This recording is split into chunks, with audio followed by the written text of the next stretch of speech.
Man, what's up, guy? What's up, Kyle? How you doing, my dog? Brother, it is midnight and we're recording a podcast. I wouldn't Yes. I wouldn't think of a better spot to be right now. You know what? You hit me up, and folks, if you guys are watching this, we were supposed to record earlier Yeah. today, but I had things to knock out. But hey, I'm happy that we get to do it where we have no restraints Mm. whatsoever. Nothing's coming up after this, and we got the whole night to just talk, right? Whatever the hell we want to talk about, I guess. Exactly, man. Sleeps for the no rest for the wicked, man. Yeah, none whatsoever. Okay. Yeah, man. I mean, I've touched on this a few times before. The fact that like we're able to do this, the amount of technology we have to be able to literally record at the quality we get to. I'm in Mhm. Texas, you're in California. I mean, Yeah. this is just it's absolutely fucking mind blowing, man. Like it just yeah. Yeah, you know what? Hey, I'm happy that, especially during these times of COVID, because my lifestyle for a long time, for about like a year and a half, was consisting of flying around, going to Gears events and COD events, and just being with my homies and, Yeah. working in esports. And it was awesome. And even just having those, just being around other gamers, you know what I'm saying? Doing what you love to do. And now all that's cut off, right? And Mm. so we got to find our ways to get it and find the best ways in which we get our interactions. And this is one of those ways. So, hey, I love it. And I am happy to chop it up because now this time, this is somebody interviewing me, right? Yeah. Rather than me interviewing somebody else, which I can't remember the last time somebody interviewed me. So that's awesome. Well, man, this is a treat to have you on. I thank you for coming on, man. And so, you mentioned you interview other people. Like, give the crowd a little intro. Who are you? What do you do? Well, my name is Guy Spencer. I go by the tag of Blaze. Now, I am an esports commentator, former chef. I'm a fitness enthusiast Hey. sometimes. Okay, big anime nerd. But at the heart of it all, the reason why I'm here is because I'm an esports commentator for Gears of War. And that's where most of you guys who are watching this probably know me from. But I've not done just Gears of War. I've done Gears of War. I've worked in Call of Duty commentating Mm. as an MC. I've worked on Apex as an analyst and a commentator there as well. And and that's just been it. Yeah, Man, so. I like that. You recently did that Apex event, right? Yeah, man, that was fun. So we did an Apex event recently this last Monday, and it was nice because I haven't been back to Apex in a while. And the first one I did was their Poland event. It was like one of their kickoff events for them starting up Apex Esports in a sense, and it was awesome. Working with EA, working with that staff, and working with a different group of people who I don't normally get a chance to work with. Mm. Because I know a lot of commentators out there who work in different esports, but we don't get a chance to collab too often. Yeah. We may Yeah. see each other at the same event sometimes, but you're real good friends with these guys. But when I get those opportunities to cast with people like Rob and Rain Day and work with like Jameson and Glitter and all them, it's always an Yeah. awesome time. So that was super dope. And this last Monday, I got a chance to work with Rain Day and Fallout as always. My boy John, me and him been casting for so long, but it was nice, and the Apex community, they loved it, And I'm always nervous working on a new show sometimes because you never know how you're gonna get welcomed by the community. Mm-hmm. Yep. Yep. Because I feel like I'm a different flavor when it comes down to casting, right? And sometimes you can question yourself: is that the right flavor to put out there? Mm. Is this what's gonna be welcomed across the board, right? And you learn over time is just that none of that fucking matters, and to Nope. have fun, be yourself, and so I'm happy that it was a warm welcome, and I got a lot of love over there. Man, I hear nothing. Like the Apex community, I know for a while the game was very, very similar. I kind of like the Gears, and we'll talk about this, I'm sure. But like it Mm-hmm. was kind of like a dumpster fire, man. There was I don't really know a whole lot was going on, but I just knew there was a lot of new drama happening every day. But it seems as if like the past like 2 to 3 months, or I mean, shit, even probably a little bit longer, like there's Yeah. nothing but positive vibes coming from that community. Like it's Yeah. I want to say around the time, like a lot of changes coming out towards that summer regional, mm, when they started introducing that one, it feels like that vibe started to change on social media, right? yeah, yeah, Around that time in which it was changing, a lot of my focus was more into gears at that yeah. time. But from what I'm seeing it now and just how it's looking, it looks nice. And, it's the most important thing that I think all players and even all fans should be happy about is that we're still able to do these events, right? Like it's still Preach, something to watch from preach. home.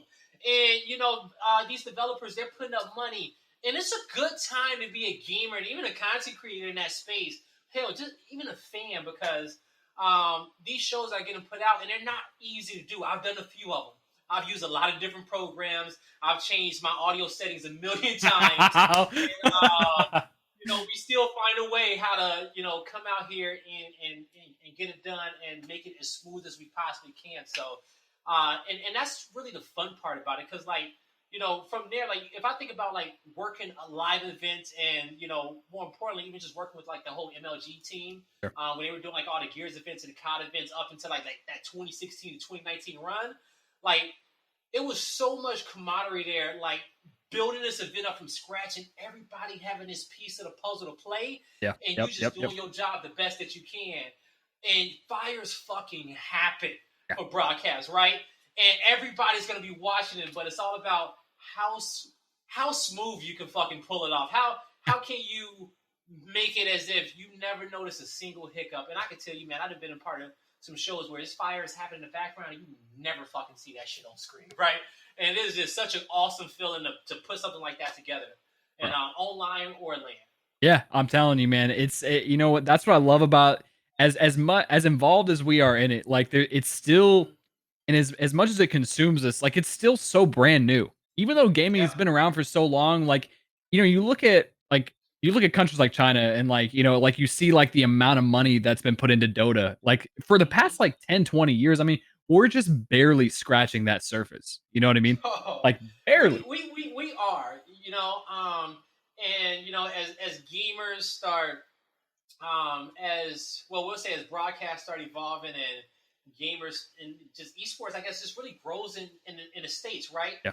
You see a lot of companies trying to get it on this local level and grow it up from that standpoint. CDL, in Overwatch League specifically, trying to do those grassroots stands, and that's awesome. Just putting esports in front of that many people, right? Because I remember nobody knew this shit was going on, and I was at school, not even want to tell my friends about this shit, about me going into these esports events, or they're like, "You went where? You just like video games, Orlando? Huh?" Yeah. I was the gamer in my neighborhood, okay? I was the gamer of Gary. I like it, man. You know what's funny? You mentioned that run from starting in 2016. My first actual ever MLG event that I attended as a spectator was the Gears Halo 5 NOLA event in 2017. Oh Yeah. my God. What an amazing event that Yeah. was. That was my first one. And I'll tell you, bro, like I'm a Halo fan through and through. Gears is like my second love, where it's like it's right there. But I'll tell you, man, I'm watching the Halo cast and like I'm torn between which way to go. Because like both of these games I just love so much. You know what I mean? And I'll tell you, there is no game, in my opinion, that can match the passion from Gears of War. You were hearing the side stations over the commentary and the gameplay in Halo 5, and I'm like, y'all are nuts, man. Yo, it's that was a special ass event for everybody. Yeah.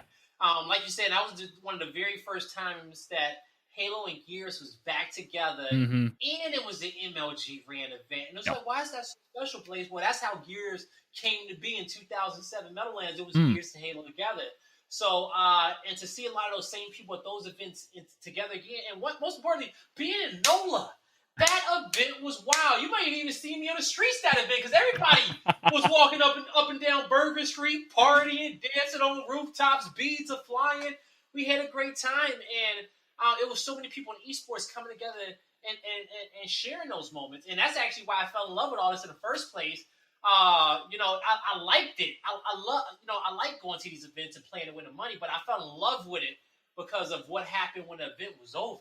Right. How everybody came together and just, chopped it up, had a good time, gamers coexisting, just from all different states, because we were meeting each other off Xbox Live, and some people didn't even have MySpace pages. That's right. Yeah. I saw a bunch of people for the very first time, in this parking garage in 07. It was like, yo, who are you? Oh shit, that's Predator and all that. That's Prospect. Yeah. That's Killer. That's Fred. I saw these people, and it was like, it was such a surreal moment. But looking back on it, that shit glued us together for a very long time. Mm-hmm. And that love and that passion over a game, that in some ways maybe didn't even deserve that much love and passion with what they had us playing over several different versions. It created a lot of awesome memories and moments with people and it made a lot of awesome connections. And I know that did a lot of good in people's lives. And it was, moments in which we still talk about, right? Like as I'm talking about them, I got shit flying through my head, and just vivid moments where I'm just like, damn, if I had to look back on my life, that shit flashed, that those days, those years, they come through it, and that's awesome, So Man, and I'll tell you because I think yeah, I'm gonna take a guess. You're probably around the same age as I am, man. Like I'm 28, and it's yeah, I'm like, 30. I just turned 30 this year. hey, man, how's it feel to be old? Ah, man, hey, you know what? When you get 30, you realize like, damn, my life just started. Hold Uh up, what the huh. fuck you mean? Like Jesus didn't even show up on the scene until he was 30. Okay, I he love did it. some shit when he was like 13. His mama snatched him up. You didn't hear from him from 18 years. Okay, it was like, Shit. hold up. So 30, shit really started popping off because now you get to look back. First off, you get to be thankful that damn, I made it here. Hold Mm, up, wait a minute. Yo, I facts. did 30 years. That's wild. And now you got to reflect off your past and ask yourself, and am I who I want to be, and am I doing what I'm loving? You gotta reflect in that moment and make sure that you are on the right path. Man, I like that. I like that because I feel like I'm starting to get like I said, I just turned 28, man. I feel like I'm just starting to get to that spot where I'm starting to because I keep hearing it, man. Like you figure out who you are in your 20s and 30s is like when you hit that gas pedal. You know what I mean? And it's like, Yeah, man, let's go. you really start living, and you so and you feel young. I feel like I feel young, right? Like Hmm. Hmm. and I think about, I say, how long do I want to live? How long do I think I'm gonna live to? Yeah, I'll be blessed to get to 60. Just based off the men in my family and how long they've lived to, just based off of just disease and just illness and whatever and whatnot. yeah. And so I get past there, I'm happy. I feel like I can get to 80 at least. Who knows? But if you want to get there, you got to start making those decisions now. And you got to start accepting your bullshit and understanding whatever That's the fuck right. that may be for you. Yeah. Because it's different for everybody. And, better, put that under the magnifying glass and start now rather than, you're 45 and you're trying to make Hmm. these changes and it could be a little bit too late. Bro, and you've already built a life, and there may be a house, there may be kids, there may be there's just a lot of different things, man. And I'm a firm Mm-hmm. believer though, man, that I feel like we're extremely blessed, man, because the power of the internet has given us the power to do exactly what the fuck we want to do with ourselves. You know what I mean? Yeah. Like, and I just can't because like the generations before us, man, like it was like, get into a good school and get a good job Mm-hmm. and work your way up the corporate ladder, and then so you can just retire and get a Uh, pension. It's like, bro, fuck that. our generation is so fucking unique because what's special is that we could talk about how we were watching black and white TVs. Yeah, We started transition to color ex- TV. We went up to exactly. AOL on dial up. Then we slowly had SBC Yahoo DSL Yep. phone line, cutting internet connections, and we got a chance to experience what Aries and Fairshare and LimeWire was, Oh, downloading songs off oh, free G for free, sneaking oof. on the computer lab, playing solitaire and fucking Minesweeper for fun. That's Okay? And for fun, who plays Minesweeper for fun? I still don't know how to play the game, but I put hours in. uh huh, Okay? uh huh, uh huh. and so, we got a chance to kind of grow with technology Yep. and have this happen in high school for us. And I feel like that is very unique for us because I think about my cousins above me and how they were in that work your ass, hard work, Hmm. right? That just, and granted, that still stands, but like it was just a different type of flavor in that generation towards Yeah, right after us. You got these millennials in who got spoiled by the internet too much, right? that's right. And That's so right. I think we got a nice little healthy balance.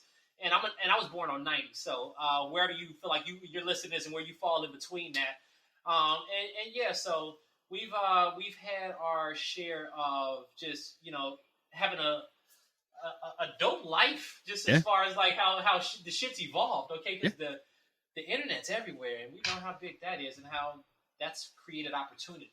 Facts though. I mean, in the fact like and where I was going with that, man, it's like, I genuinely believe it's like if you're doing exactly what you want to do, you're gonna live and like not happy because you got a lot of money in the bank, but it's like actually enjoy what you're doing. Mm-hmm. You're gonna live a lot longer than anyone before you. You know what I mean? I'm a firm Yeah, believer in that. you got to do what you love. That's Yeah, what it's all about at the end of the yeah, day. yeah. You got to do what you love. And I was talking to my homegirl the other day, and I was telling her, I was like, you know, um, at the end of the day, I had read this book. It was called Mastery, and it helped me decide what my purpose was in life. And it was so awesome. I forgot the fitness guy who I was watching on YouTube at the time, but it pretty much teaches you how to be the most badass version of yourself. It's called Mastery by Robert Greene. And pretty much I learned from that book that ultimately I wanted to get people healthy physically and emotionally. However, I was going to do that. Yeah. It's several. You realize that there's several different avenues to achieve those two goals. So, I can get someone happy emotionally by entertaining them, making them smile, right? Yeah. And I can do that I can do that through casting. How do I get somebody healthy physically? You don't necessarily have to, be a doctor or work in medical to do that. You can do that through food, okay? And you can do that through that and get those same experiences. And hell, a damn good plate of food made out of love will bring a smile and bring that type of energy to somebody that can cure some shit that you might not even know. Okay, Telling you, man. That's there. So that was so and just figuring that out was awesome. And yeah.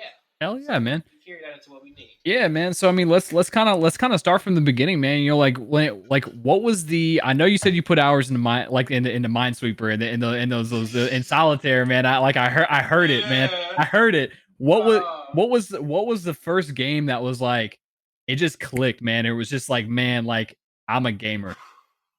Perfect Dark Zero. Hey, okay, on the N64, yeah. No, on the 360. Let me pause you there for a second, okay? Yeah, it was the 360, and now, but before all of this, like I was playing video games, and I was a gamer. Like I loved all the Dynasty Warriors. I had my GoldenEye, Mario Kart, Mario Party, Perfect Dark years. Like I had all of that, right? But getting Xbox Live is really where that hardcore gamer shit started for me. Yeah. And, me playing on GBs for the first time was on Perfect Dark Zero. And I was on there defending my crown and just, playing. And a lot of people don't give Perfect Dark Zero enough credit because it was like the Xbox 360 version of Counter-Strike. It had an awesome buy system in the game. It was round-based. And, we had awesome time. But, some games back then, you'd be playing GBs for 4 damn hours. Motherfuckers camping on maps behind corners and stuff. Rather if you're playing Ghost Recon, Perfect Dark, or hell, maybe even a Call of Duty TDM match that just won't end for whatever reason. Gamers then learned how to save themselves some peace and time, right? And we got some of those same years in early Gears of War 1, 2 as well. Because, execution, the reason why, it didn't succeed as a popular esports title is because, there's no objective and it can draw out rounds forever, right? Yeah. So gamers who played on game modes like that for a long time, I feel like they're a little bit more aggressive and they understand how to take opportunity a little bit more when it comes down to the playing style of things. But yeah, so Perfect Dark was the game in which I started off on, and that bit me, and I transitioned from that to playing Gears of War on GBs, and that kind of took off. Hey, man, and so like when you say it took off, man, like what does that look like? Like what? Like tell me about that. Yeah, so now for me, and when it comes down to playing Gears of War, I started playing on GBs first in like 06, that and like MLG Online tournaments, and Gears was so special for me because it was just something about that third person shooter that was so different, and it was so many intense moments of execution that I kind of got similar like Perfect Dark, but in a different feel, right? Yeah. And so, playing those early MLG Online tournaments to one of my boys, Veli, at the time, it was just like, hey, Blaze, he was like, it's this MLG, because that was my teammate then. And me, Vale, Finesse, OG Loke, and all of those guys. Veli, I was playing GBs when we were playing on TC and Cobalt. It was OGB team, and he was like, come to the event, and getting closer to the event, he fucking dropped me a few days before the fucking event. Hey, this drop shit, this snake shit been going on the Gears for a long time, okay? And he dropped me to go play with CD in the third, High Distortion, and Immortal Spawn, right? And so I ended up having to, find some of my friends to team up with. And, shout out, much love to Ice Cold. I hope you're doing well out there because, him and his family, man, they were awesome. And, I'll probably talk about them a little bit later, but they helped me get to a lot of these events, and that was great for me because without them, I really don't make it there. And yeah, so that's beautiful. So, but when it comes down to that, he ended up going with them, and they played, and we ended up placing the exact same placing at 17. So it was like, yeah, was it worth it, right? Was it worth it? But going to that first MLG Meadowlands in '07, man, seeing all those gamers, even the Halo players, because we were watching Halo on TV on USA the That's year right. before, and I was like, Yep.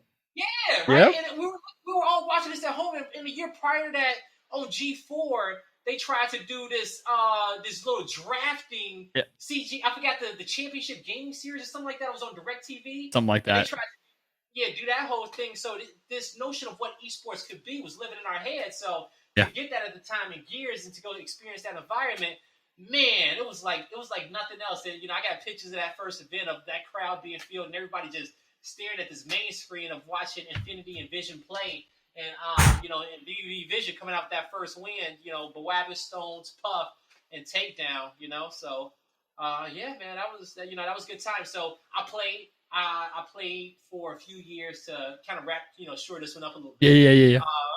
Yeah. Yeah. I played for a few years, and then I transitioned into esports commentary a little bit later on in my life. And when they started years where esports started to make a comeback, and it was an opportunity out there, and and I took it, and I was happy because Gears of War, I felt like after so many years of playing it, that it was finally about to get the recognition it deserved.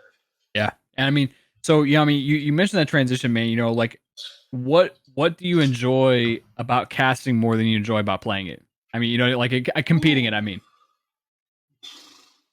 You know what? What I enjoy most about casting is that from playing it for so long, I saw Gears of War differently than most people, right? I saw the small little micro battles and quick rotations you needed to make, and how tactical and just intimate the game can be, right? yeah, yeah, And trying to translate that in words to help more people really understand and love the game and come play. We want more teams at these events, right? So yeah, I love that little teaching aspect of the game to newer people, and then just making it exciting, right? And just kind of telling it from my eyes, because for the longest time, I was when it just represented the game at a high level for the pro community. I felt like I could just break the game down in just ways that people, that was just hard that people really couldn't, because yeah, yeah. I enjoy really coming up with strategy in Gears of War. That was one of my favorite things about competing, just coming up with new fucking strategies and trying some shit, right? How can I get the edge up on my opponent somehow, some way? So doing that and just entertaining, and I just kind of grew over the years, and I never really intended to do it full time. Yeah, Like, yeah. that was never the goal. I only cast it when I was in between matches or eliminated from the tournament, and that was it. Oh, shit. That was it. Ah, And because all I was cooking was my full time gig. I was super serious about being a chef, yeah. and gaming was just my side passion that I just loved doing. I never thought that it was going to be a full time. It could have been a full time job for me. Mm, That was never on my mind, and the way in which it came, as like it was a transition period of my life, and it was actually divine time and shit. And it all worked out. Yeah. man, nothing happens by accident. I'm convinced of that by now. You know what I mean? Like, I'm with you, man. I ain't gonna hold you up. My angels be looking out for me, because that yeah, shit, I done been through some shit. yeah. And if it ain't my prayers, I got people praying over me. Uh, So I, shit, I and I know their prayers work. facts though. Yeah. And you touched on something really cool there, man. Like because Gears of War to the person who doesn't understand the game has got to be the most confusing thing to watch. Hmm. Like there is Yeah, it's like, what are these guys doing? What's the objective? Why are they here sitting behind cover and not moving? and what the fuck's a wall bounce? Like why am I having a seizure watching this thing? You know what I mean? Like what are they doing? I mean it And, makes and, and, and then when you watch it get gradually faster over the yeah. years, man, and it just gets harder to explain. Yeah, like watching execution on Mansion and then watching escalation on training grounds. It's just like, just mm, yeah. Night and day difference, and different people are gonna like different ones. And I always say it depends on which Gears game you started in. Yeah. Yeah. And I always ask people, what was your first Gears?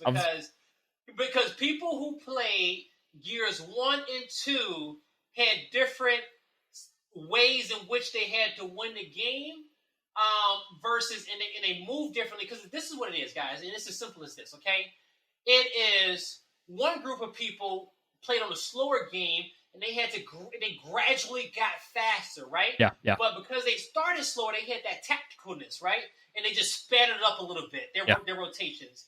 Versus somebody who started towards the back end of Gears 3 when 30s was in there, your wall bouncing everywhere, and that was your first taste of competitive Gears, Yeah. right? Yeah. Imagine playing super fast and then having to slow down. One Mm, way is a little bit better than the other. You start off your Gears of War career playing slower, then gradually getting faster. You get a different Gears of War experience, yeah. right? Versus Gears of War 3 was out for an extended period of time, right?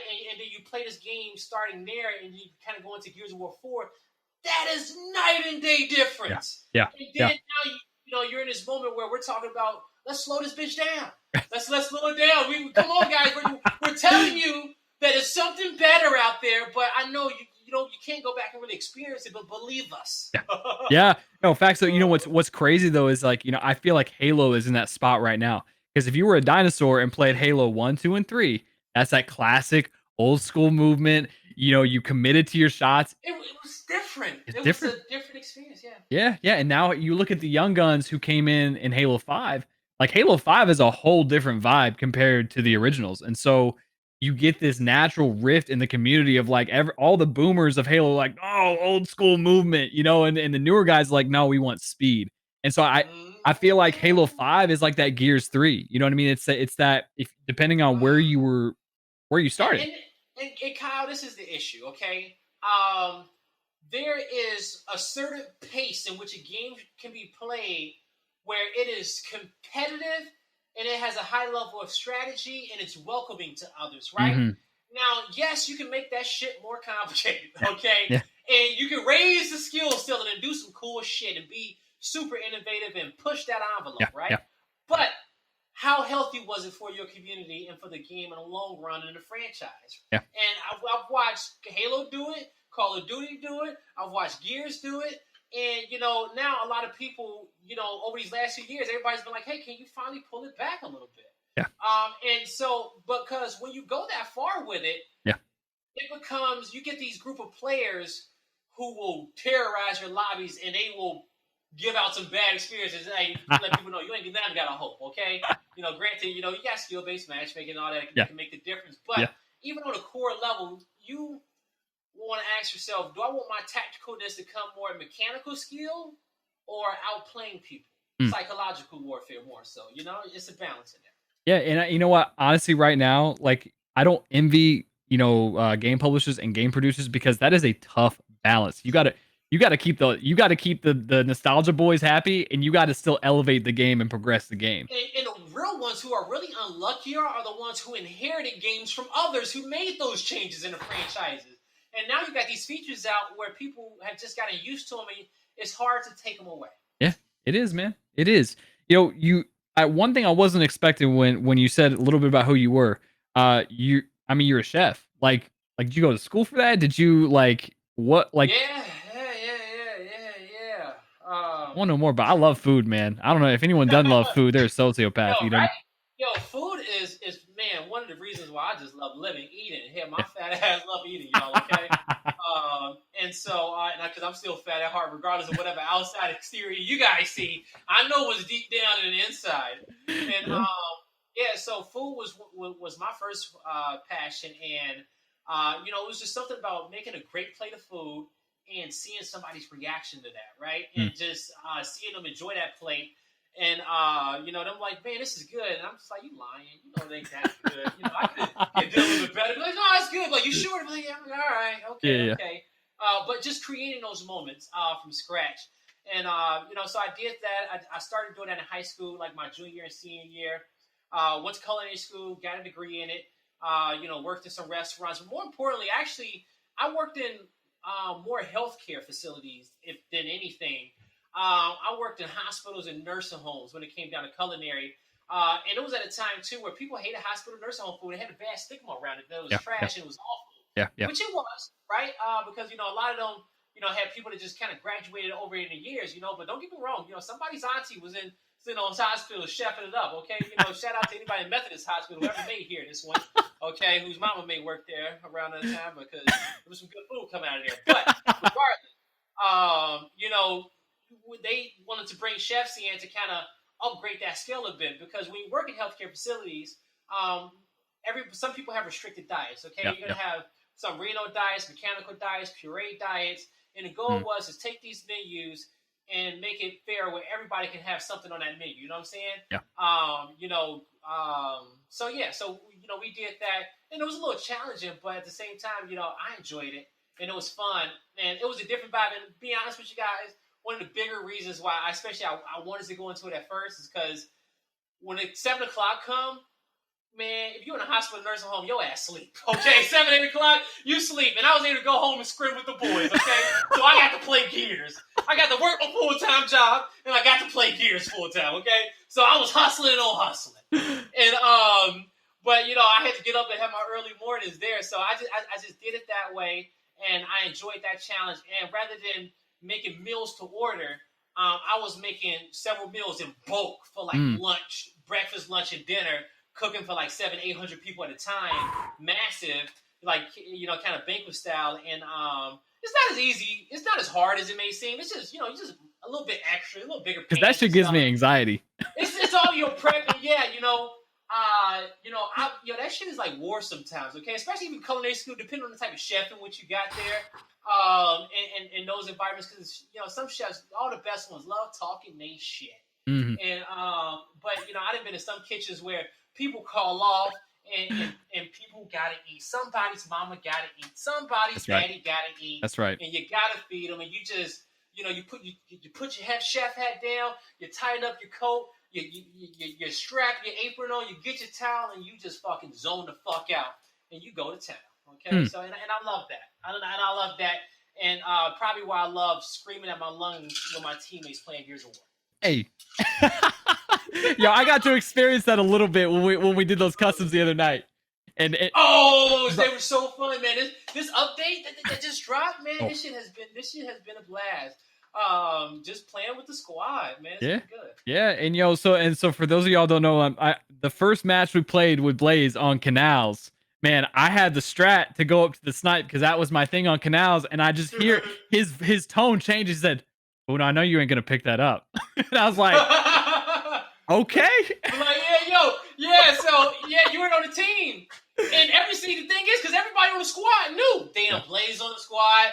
We got to give him the scope, but you kind of cut me on the curve, and I was like, "Oh, I know he not," but I said, he new here.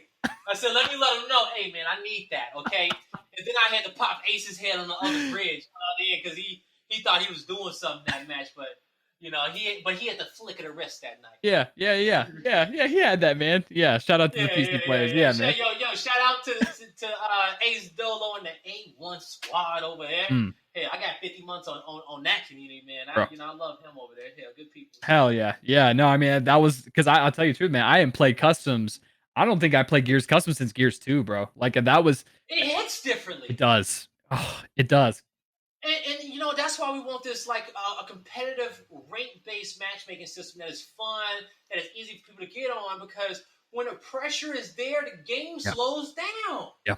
Okay? People have been in these rank games just running around, bouncing around, and luckily enough for them, they've made a play style out of it. And it's like a little cult now, right? Yeah. Bouncers, y'all like a little cult, a little disease. I don't like y'all, okay? But I like y'all when y'all on my team and y'all get to win me some money. That's right. Right? That's a different story. When you get a goon on your squad and you know how to support a six, right? When you know how to watch over them and let them just go slay the lobby and you just cover the lanes, it's beautiful. In my opinion, they're like the Draymond Green. Like I cannot stand Draymond Green on the court when he's playing against my team. But man, I can only imagine Golden State loves that man. But like just having them there, it's just like, you know what? It just makes our lives easy. You just free up the court for Curry to just shoot three. Yeah. Thompson do their thing. Hell yeah, man. I'm from Houston, and so like y'all are literally the nemesis. The Warriors are literally. I'm not sure if that's who you side with or if you're a Lakers fan. It's not Bulls. Chicago teams. Bulls, Bears, got it. White Sox and Cubs when they make the playoffs. When they make the Southside Chicago teams. Yeah, man. So are you? So I take you originally from Chicago. Well, Northwest Indiana. I'm originally from Gary, Indiana. But Gary is so close to Chicago, where we go to more Chicago games as anything. Like I grew up going to all White Sox games, and one of my favorite years of like sports events ever watching was when the Bears played the Colts in the Super Bowl because Indiana was divided, the North versus the South, and it was a fun game. Devin Hester running that motherfucking touchdown there, first play of the game, and you thought it was all sweet, but then Peyton Manning.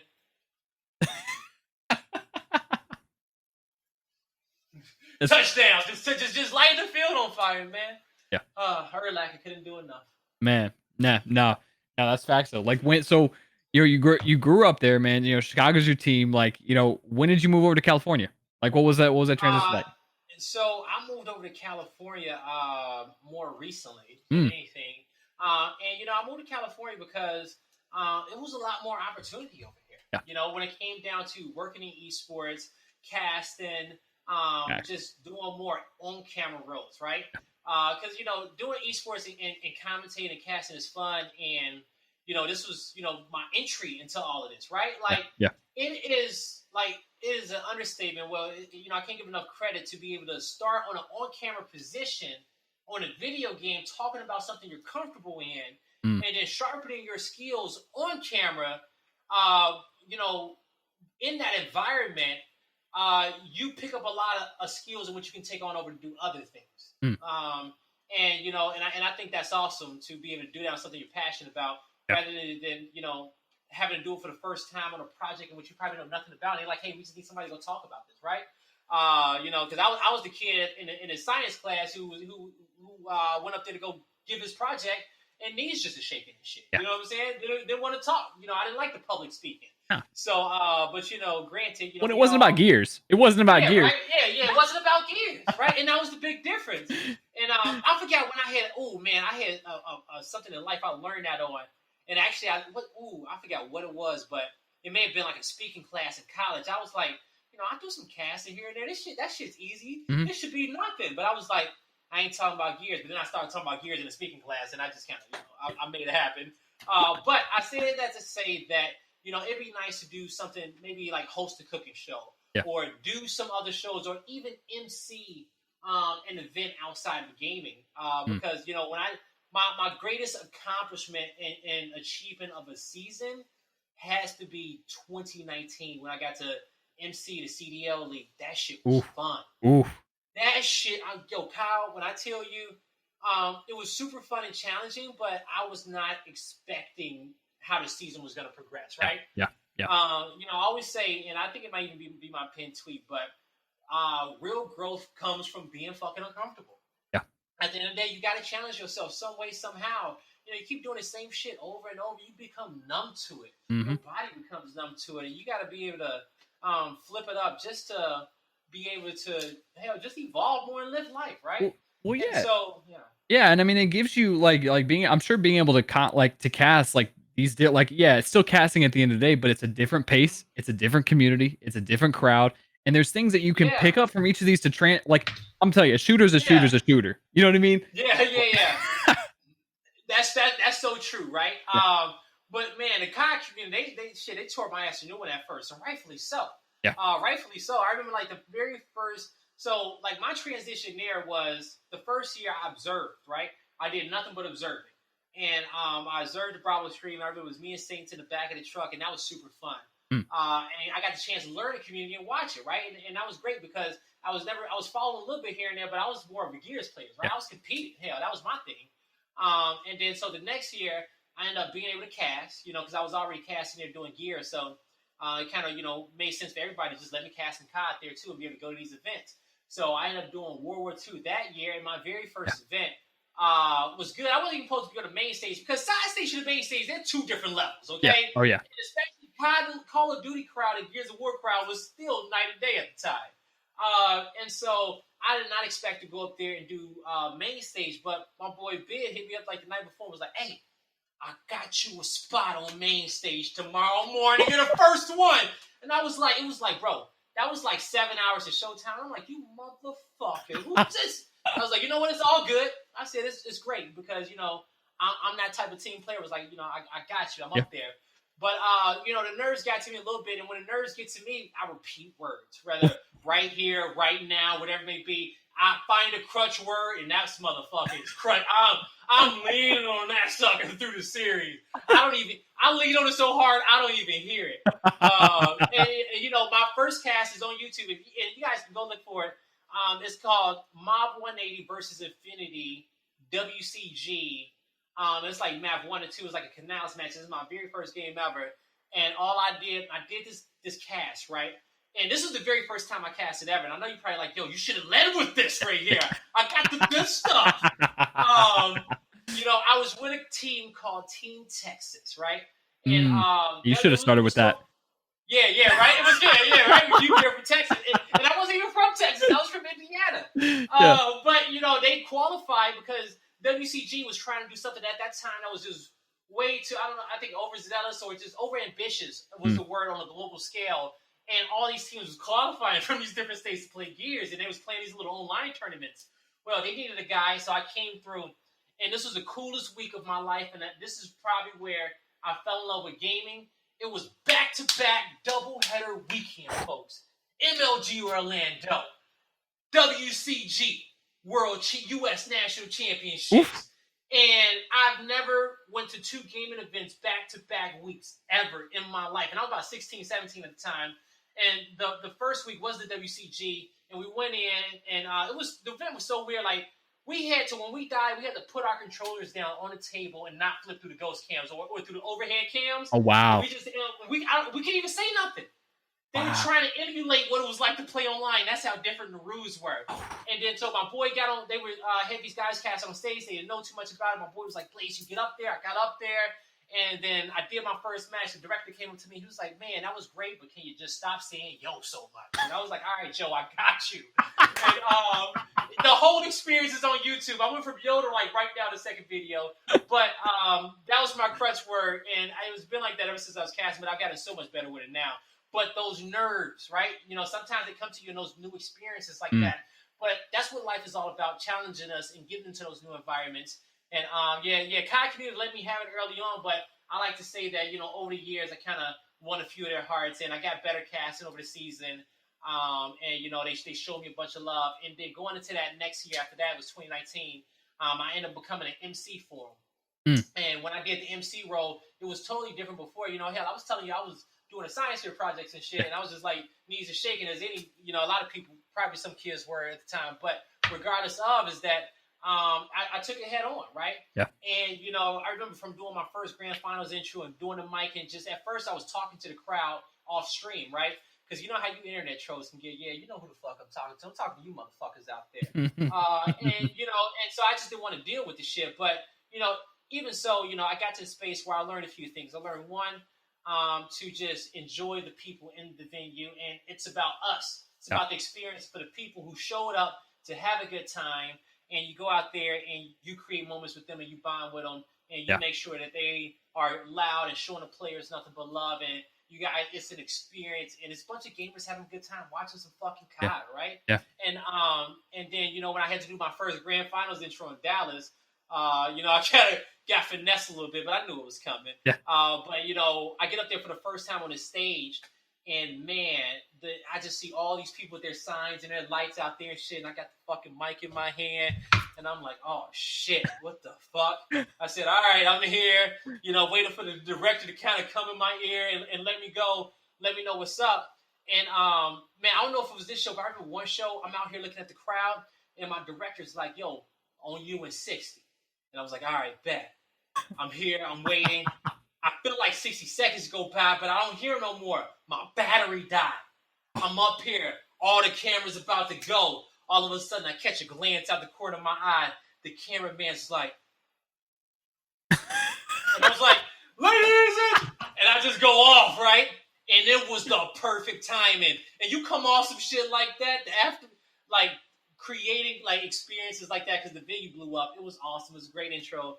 It was nice, but doing something like that for the first time, you learn to not make the moment bigger than what it is, right? And you learn how to, the moment can be big, right? I take that back. The moment can be great, but you learn how to match the energy, right? You got to come in with equal amount of energy and not be afraid of it, and know that, they want to hear what you got to say. And especially if you're giving away some free shit. You got a pair of Astros in your hand. You say jump, they say how high. That's an easy one. You learn that one. That helped me do a lot of fucking giveaways there. But that season, I got uncomfortable. And I don't know we went on that tangent, but it was super fun. And, I love you when you ask me questions, Kyle. But, I grew a lot there, and I learned a lot there. And yeah, man, that was a fun ass year, you I- know. And hopefully, when COVID is over and these events open back up, I'm back at it. I'll tell you, the only thing I'm looking forward to when COVID opens back up is these events. I'm like man, like I Oh, could work I from got home. some. Like with my current day job, I love working from home. I thrive working from It's, home. isn't it nice? Oh my God. For everybody Oh, who has the pleasure to do that, oh, work hard, okay, make good use of it. But bro, that's the beauty about it. That's one positive we can take from COVID for people having to make that transition for the ones that could. bro, because I'll tell you, like we'll take a pause here from it because it's just like I've been telling like when I stepped into this role about three, yeah, I've been with the company for about 5 years. Mm-hmm. When I stepped into this role about 3 years ago, man, I kept saying we can do this from home. We can do this from home. And I wasn't saying it every day, but I was peeping in my Yeah. manager's ear about every 6 months. Like I wouldn't let him forget about it, but I wasn't gonna be a pest. I'm like, But they want it to be traditional. exactly. I'm like, bro, we can do this from home. Like, no, the company never go for it. They never do for it. I'll tell you, we completely cleared out our C team, our like brand new executive staff, and COVID hit. Every employee, 900 employees, was working from home in 2.5 weeks. Mm, mm, And mm, I'm mm. telling you, like, And I bet you they was looking at those numbers just like, do we gotta go back? I'm telling Do you, we gotta open the doors again? Can we just have like one building instead of like all of these? Maybe who I had knows? to put my money where my mouth was. Like, but since COVID happened, my numbers not only doubled, but they tripled and Mm, quadrupled. Because I'm like, and I keep telling them, when things go back to whatever this new normal is, I want to work from mm. home.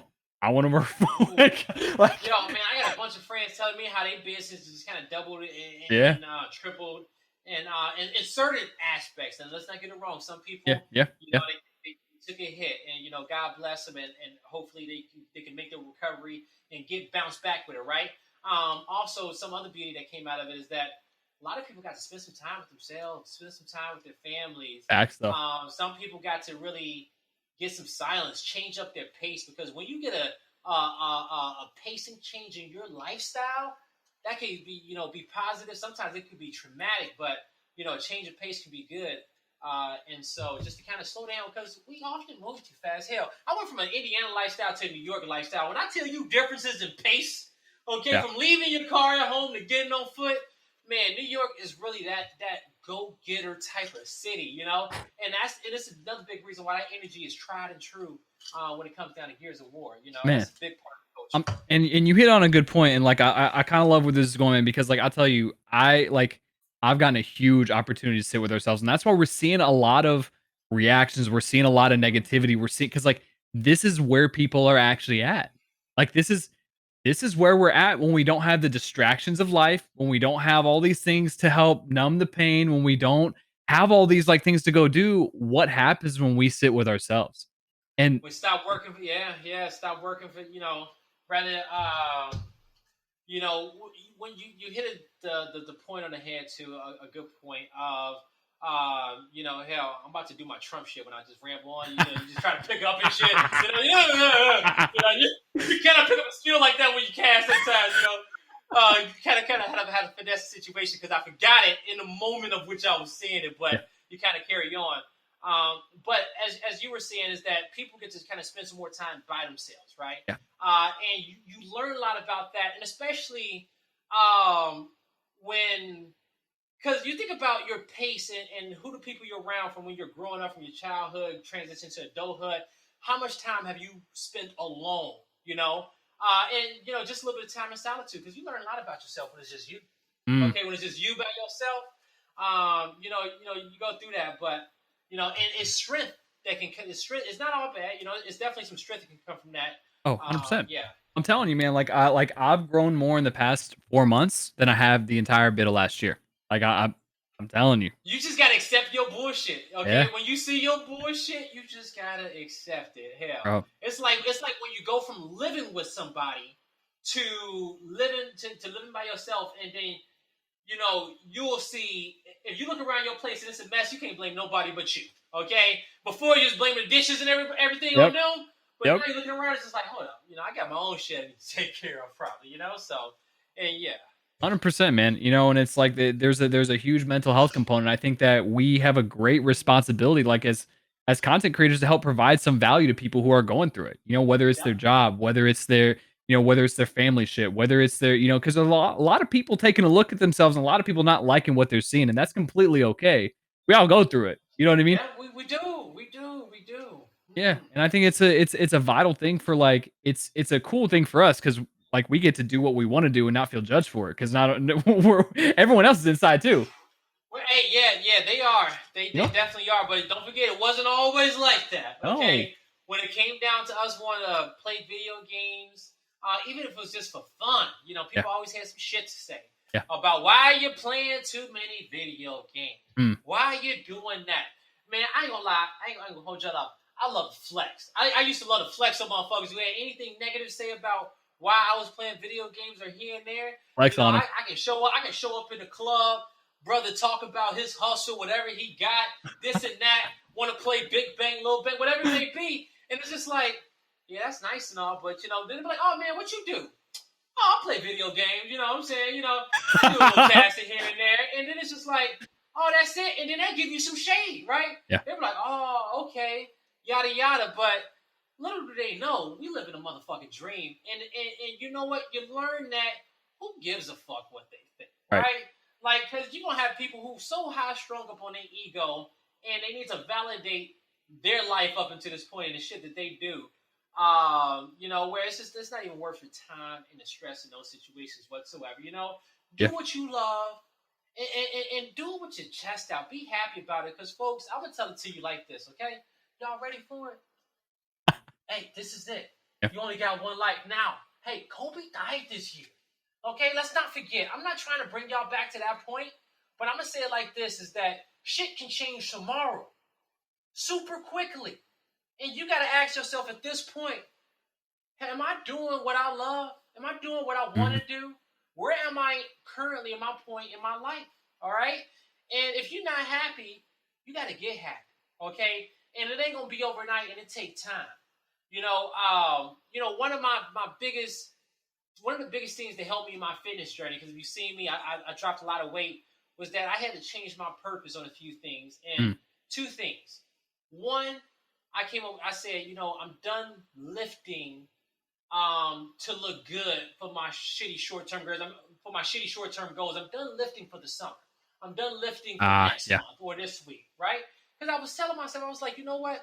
If I love going to the gym 2 to 3 days a week, right? And I don't see myself stopping because it's part of my lifestyle. That's my meditation. That's my iron temple.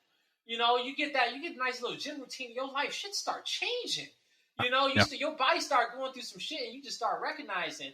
And so if I'm just going to be going 2, 3 days of my life, then I need to change my pace and just worry about right now. Okay. Worry about what my body's telling me to work on right now and just slow my pace down a little bit and not rush it. Enjoy the process. Hold the vision. Trust the process. And 2, I stopped eating for pleasure all the time. Yeah. And stop eating certain things just because I wanted to, or because that I just got some discipline in there and started fasting. And, I changed those 2 things and it all worked out. So it was good. Hey man, It was good. I like that. Yeah, because it's that's I think it's funny kind of how we've changed subjects, but there's a common We theme. did, right? There's a common thing here, man, and it's pace. It's pace, man. Like I don't know if you picked up on that, but it's like the pace of Gears, the pace of Halo, the pace of COD. Like it started And slow.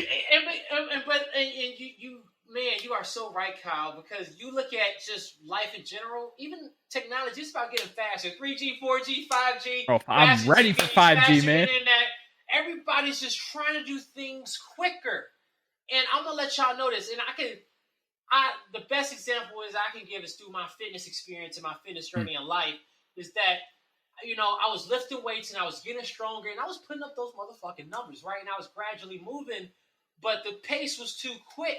And sometimes you lose touch with the process and why you did it, because you're moving too quickly in life and things become habitual. And I remember when I started training in the gym became habitual for me, right? Yeah. And I was putting my thought processes elsewhere, but I was like, damn, I shouldn't take my focus out of this too much because I just got to slow it down.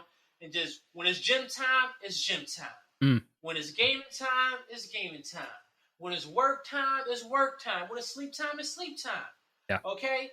And just being able to slow the pace of everything and just get it more organized. And I swear, man, you get so much more gold out of that you catch so many more gems. Mhm. Just being able, you just get more out of it, and we wear ourselves the fuck out. And stress is stress, no matter how you get it. And sometimes you can gradually just get a little bit over time. You can get a bunch of it at once, but Yep. at the end of the day, just make sure that you just slow down and take your time. Okay, don't worry about it. Hey, I you love get there. I love that you're talking about this because like these are the things before I started changing my lifestyle that like I used to make fun of people for. I'm like, Mm-hmm. it's just simple. Everyone just says that shit. You know what I mean? But it's like everyone says it, but there's few Uh, that actually do it. And the people who actually do it, when you start like I had this thing, because me, this is a little bit about my story, man. Like I'm a recovered heroin addict. Like that's mhm, my I just celebrated 7 years earlier this month. And it's like, man, thank you. my man, my And man. it's like there's such a difference in just not doing drugs Mhm. and just reading pages in a book versus doing what the things actually said. It's like I think people are so caught up and yeah, I read something, it makes me feel Yeah, good. But are you gonna do it going forward? action, Bro, action, people lack the action. action, man. But you, at the end of the day, you have to get to the root cause of Yeah, why you lack action. I'll be yeah. honest with y'all, I was a lazy motherfucker, okay, Mm, growing up, all right? I like that. But, at the end of the day, one day I woke up and I said, I'm not going to quit this. I'm not going to quit that. And actually, one of those first things was football and like gears, some of that. Where I was like, you know what? I'm not going to quit at this. And my first goal was like trying to get top eight. If you knew me back then, you played against me. I was trying to get top eight so much, but I literally had like a series of unfortunate events, and just sometimes I just didn't have the teammates to cut it, or Yeah, sometimes I just sucked. Okay, yeah. hell, and I know I suck sometimes. And but man, when I got it, boy, oh man, that was just such a grind, bro.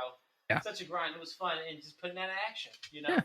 Well, yeah, and I think it's why motivational speakers sell and why a lot of ebooks get sold. It's just like, yeah, it sounds good in the moment. You feel jazzed the fuck up in the moment, but it's like then you're gonna go back and do the same shit you've been doing before Yeah, yeah, yeah. until And the so, yeah, exactly. And so, and you have to ask yourself, why is it that I just keep stopping, right? mm, And you just got that root cause is going to be different for everybody, yep, but it takes 21 days, they say, to build a new habit. And at the end of the day, regardless of whatever you do, what you do, or how you got to this point, at the end of the day, you got to have that tenacity and that heart to say, you know what, my past is my past, and I understand it. I reflect on it, but you put that extra effort in every day to change that future. You know what I'm saying? Like yeah, I was a cigarette smoker hardcore. Especially back then. That was the chef thing. That was the cool thing back then. yeah. We go kill ourselves in the kitchen. We go get our cigarette breaks. We go kill it again. Go kill And myself some so, more. yeah, right. We go kill ourselves some more, right? And it's hot ass heat, shit. All these goddamn orders flying in left and right. Yeah, And so, but even quitting that, I got a lot of help from my Twitch community and my stream at the time, because I had to put a cigarette counter on no days smoking on my stream, and it helped me stream consistently. And I took so much pride raising that counter here and there, mm, but that consistency, once I had it, it helped me know that, man, I don't need this shit. Okay, why do I have to be a slave to this? yeah, Okay, yeah, and you start asking yourself across the board, what am I a slave to at all portions of my life? Who the fuck trying to hustle me? yeah, Okay, rather if you a slave to food, cigarettes, heroin, drugs, whatever it may be, it's about breaking that and having the strength to break that and going on that fast and just trying to find the strength to get out, right? yeah. And that shit ain't easy all the time, because we're such habitual creatures as humans. It takes a lot to do that, and that's why whenever you see somebody on a journey like that, show love, because I tell you, they need it. Yeah. They all need it. Rather you on day one, day 600. It You doesn't know, matter. it does not matter. Okay, once you've been there and you had that repetition, because that shit, it sticks so hard in the body. So yeah. Man, I'll tell Uh, you the one thing what gave me chills just now was that, this is the power of content creation and the power of the Twitch community and the power of just yes. man, like the fact that you had that much love from people that you met on the internet. You know what I mean? Yep. Like it changes that stigma that not everyone on the internet are a bunch of people trying to just fuck you over. You know what I mean? Like, there's Hmm. so like the community and the camaraderie, not just, I mean, shit, you go, you break it down into seconds, and you got the Gears community, then you got the Twitch community, then you got Halo communities, and then you got shit that people mix with both, and then you got the Reddit community. You got all these different communities stemming from multiple different sources, and it's like, bro, that's the power of the internet. Like, because like Yeah, our families didn't get to grow up with that. Like my family, you know, like whenever I asked to go play at an esport, like I didn't even ask to go play at an esports event because I knew their answer would be hell no. Like yeah. I knew what the answer would be, and I was quite frankly, to be perfectly honest, I was terrified to ask, and I didn't do it. You know what I mean? Oh, yeah, yeah, I do. I do. And you know what? That's actually kind of how I got to my first event. I had to ask my moms, and I was like, "Hey, yo, mom," I said, "It's an event. It's a Gears of War event, Meadowlands, New Jersey. Can I go to it?" She was like, "Who you gonna meet?" I was like, "A bunch of my friends." She was like, "You met off the internet? A bunch Yeah. of friends you met off the internet?" And I was like, "Yeah, yeah, yeah, them guys, Crucial Ice Coach." She was like, "Hell no, you ain't going nowhere." I was like, "Oh, come on," She was like, "No, you're not flying across the country by yourself and going to these events." But luckily enough, I guess building up those years, I built enough street cred with my moms, and what I mean by street cred is just enough love and respect and trust for her to say, "You know what? All right, you can go." Mm. And she let me go out there and fly out and go to that event. And I talked about my boy Ice Cold earlier in the show. The reason why I gave him a shout out because he was my teammate, but his mom's had like these free airline passes, like family Shit. passes. It was like $100.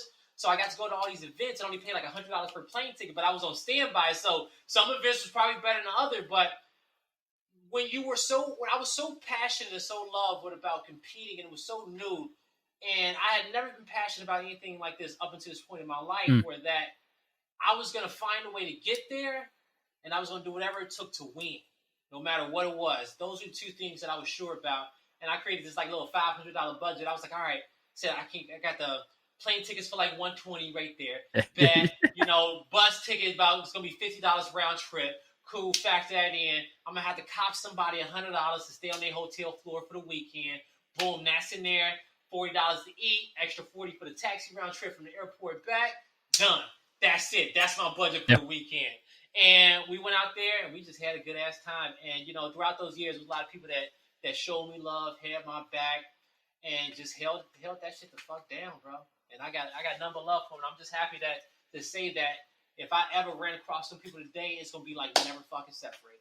That's right. That's right. And just to get like, depending on who's listening, man, the audience, like, back the conversation that was just like the mainstream conversation was that, like, you weren't gonna go like strangers on the internet were such a mysterious thing. Like Yeah. it was like this world that like didn't really exist, and these people were just like out to get you. And it's like that was just such an uncommon thing. Like, you're Mm-hmm. not going to go meet strangers you met on the internet. No, like the internet was so fucking new, and Yeah. it was way more dangerous than we knew too as well. Yeah.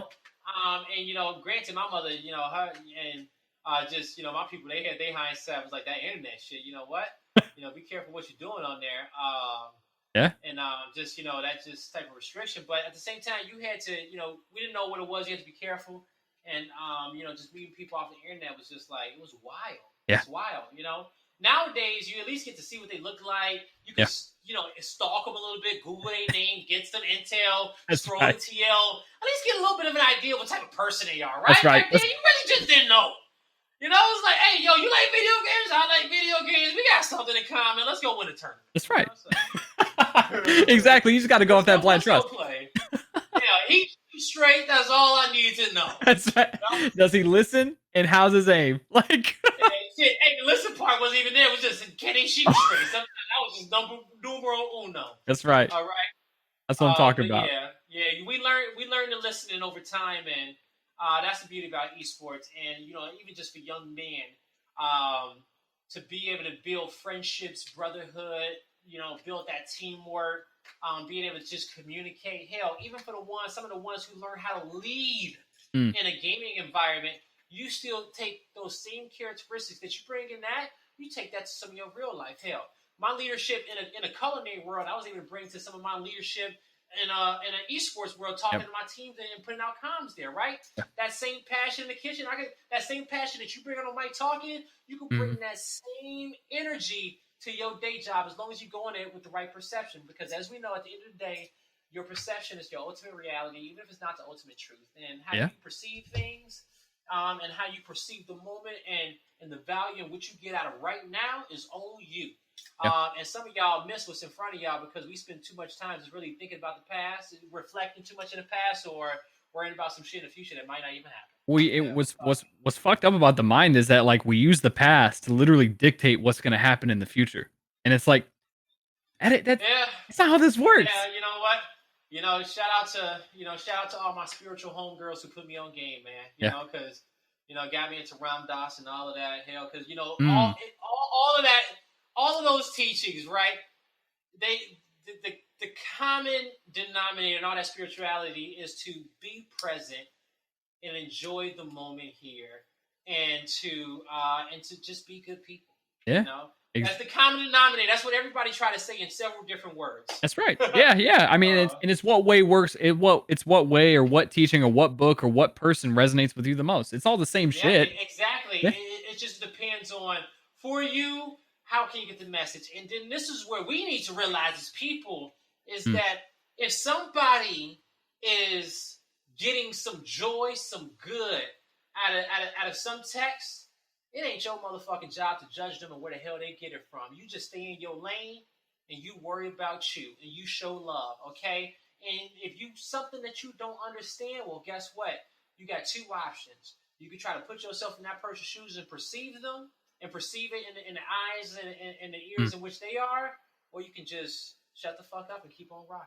I'll tell you, man. You know? Whenever I used to shit on spirituality and religion and all that, but you know, this is before I got sober. Like the Mm-hmm. reality was, I was jealous that they were happy and I wasn't. Mm. That's I'm telling you, that was the main thing was that these people had something that I was seeking in whatever drug I was putting in my body. They got to Yeah. do it without putting a single substance in their body. And at the end of the day, you ain't gonna shake them. Yeah. Some of them you ain't gonna probably gonna shake them anyway because Yeah.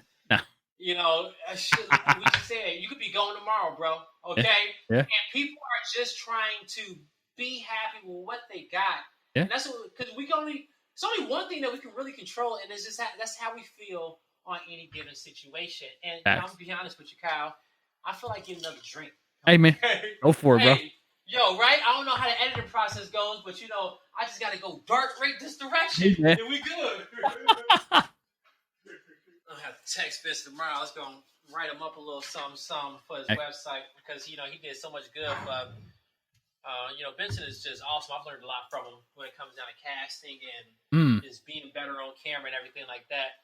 Because he was doing it, he was killing game in COD. And when I got to MLG with Gears, I was paired up with him. So our chemistry and being able to pick up so much of his energy. Yeah, bro, he's got a And lot of it.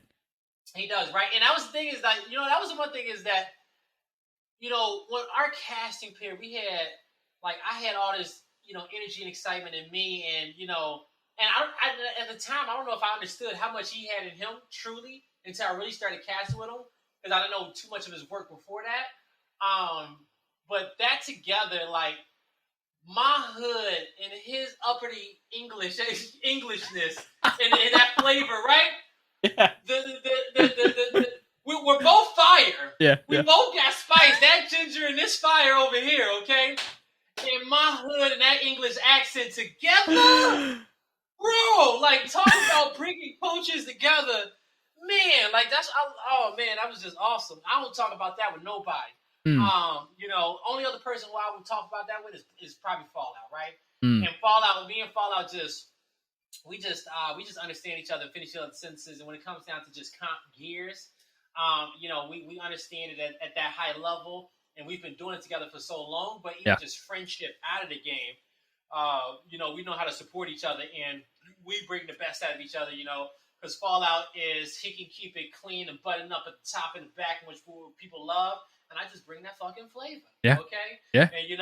And so it all works out. Well, I think there's a cool element to what you just mentioned because I'll tell you, like I actually first got my first flavor of Fallout at that NOLA event. You know what I mean? That was the first Well, He's actually won. I actually won a Gears of War pop back there. I don't know if you can see the Cole train in the distance, Yeah, but I do. I do. Cole is my favorite, all-time favorite character. Gears, always, man. Yep. Yeah, and then mine is Big Boy Dom, man. Hey. Dom.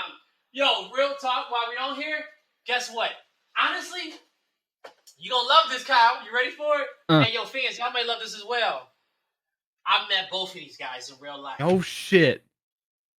But they're like, okay, Blaze, we probably met them before, but nah, y'all don't get it, man. Like my life, I done had some perfect timing shit happen in my life before, and how I met both of these and the moments I've experienced both of them is pretty cool. So I'll tell you the first one with Gus is Cole. Yeah. Two quick stories. So when it comes down to Cole, this is right when I first, and if you know Lester Spate is his actual name, the voice actor. I met him in a gym in Chicago in 2010. And so I was in this gym, and I'm walking past the rack, and I see this big brother there. He's just like lifting his weight, and he's just curling this shit. I'm like, damn, okay, all right. And I was like, hey, dude, I said, I want to look like you one day, right? Yeah. And he was like, yeah. He says, well, hey, you got to pick up the big weight, baby. And I was like, okay, cool. And I walked away, and I paused, and I was listening to my music, and I said, hold up, where have I heard that voice before? And I was like, and you know what? I got instead of, usually I leave people be, but this time it was something different. I walked up to him and I said, hey, have you done any like acting for video games? And I don't know why I just said subconsciously video games came out of my mouth because I didn't know where the voice is from. Yeah. And he was like, yeah, I'm the Cole Train, baby. Oh, and I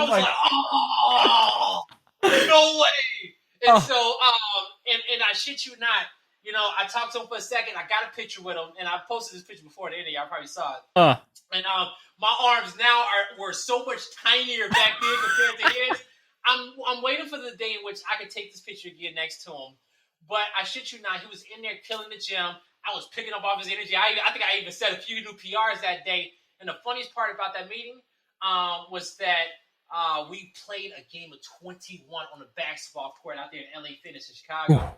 And when I tell you this motherfucker's hook shot, like he's already big, dribbling, shoving to me, back up, hook, wet, drained it, hit it every time. I'm like, bro, I know your ass. And he had the CD player on the head. Oh my God. Spinning. That's how old school Lester was. but he was killing it, man. And, I'm proud to meet so many old heads in the gym and get so many knowledge from them. Not from him, from just, being from the guys in Indiana. And then my moment with Carlos Ferro, Carlos came out and did the Gears of War event from Mexico one time, and I was so happy because this was my competitive character. Dom and Cole, actually I played the most with Dom Cole, little Jason Prescott when I was going through some shit, but, Dom and Cole, I got some kills. I got the most kills with them. Yeah. And so when it came down to Carlos, I got a chance to have an awesome night with him and my boy Cleaner out of Mexico City, and we happened to go to this bar. And I'm just chopping up with him about life, and I'm just like, man, talking about him and about what he does and voice acting and all this other stuff. And there is a Michael Jackson performing here this night in the club in Mexico City, in the heart of the night. And it was so wild too because like when we went out this night, Carlos was like, hey Blaze, he says, going out here in Mexico City, he says, when you bring that big energy, they won't really mess with you like that because especially as tourists and American, you want to be safe when you go out there, right? Yeah. So you got to go out there and just be confident. And so the three of us went out. Cleaner was our bodyguard, and Pat is actually a security guard in real life. And if you guys don't know Pat, he done a lot of observing Gears of War. And so Pat got all in character. I loved every bit of it. Pat was splitting seas to the crowd. People got too close. He was like, hey, watch out. Because me and Carlos was himself, but I was pretending to be an American rapper, okay? I guess now as I know, in this day, as our beautiful, awesome Latin Gears of War community has let me know, I am the Azuna of Gears of War. And that guy is pretty much the Chris Brown of Latin, okay? And so I guess I was Azuna this night, and he was Carlos Ferrer, and we hit the clubs. We had a great time. We found ourselves in this one moment where we were in this club, and there was this Michael Jackson impersonator. And as I said before, I'm from Gary, Indiana. Michael Jackson's from Gary. And whoever this person was that night played all the hits. It was just a great time, great drinks, great combo. And so that was my story about how I spent so much time where I got to spend time and have moments with Lester Spade, Oof. Carlos Ferrer, aka Dominic Santiago, and Augustus Cole. So, I'm telling you, man, because that was what made me feel like. Because I think that Gears just had that. That's what I fell in love with games through the campaign, like Halo, Gears. Like there was no, I mean, like don't get me wrong, Halo's my game, but there was no one that did the banter and still, in my opinion, does the banter better than the boys on Gears. Like that. oh, Oh, that just there was so much attachment to the characters. Like it just like I cried when Dom found his wife. Like I cried. Like oh and it's like man, that was the first time. Clippy, Oh, Clippy was just tweeting yesterday how he came up with the oh, goddamn decision. Coffee shop, okay? He was texting around like, "Yo, I'm killing Dom." yeah. Okay, hell, I'm like, "You motherfucker, man." Yo, absolutely, man, absolutely. And so, man, like we've gone a lot of different places, man. I want to dive like into your, I want to Ooh, dive into your, yeah. I guess, but we're on here an hour and 16 minutes, man. Like, how about that?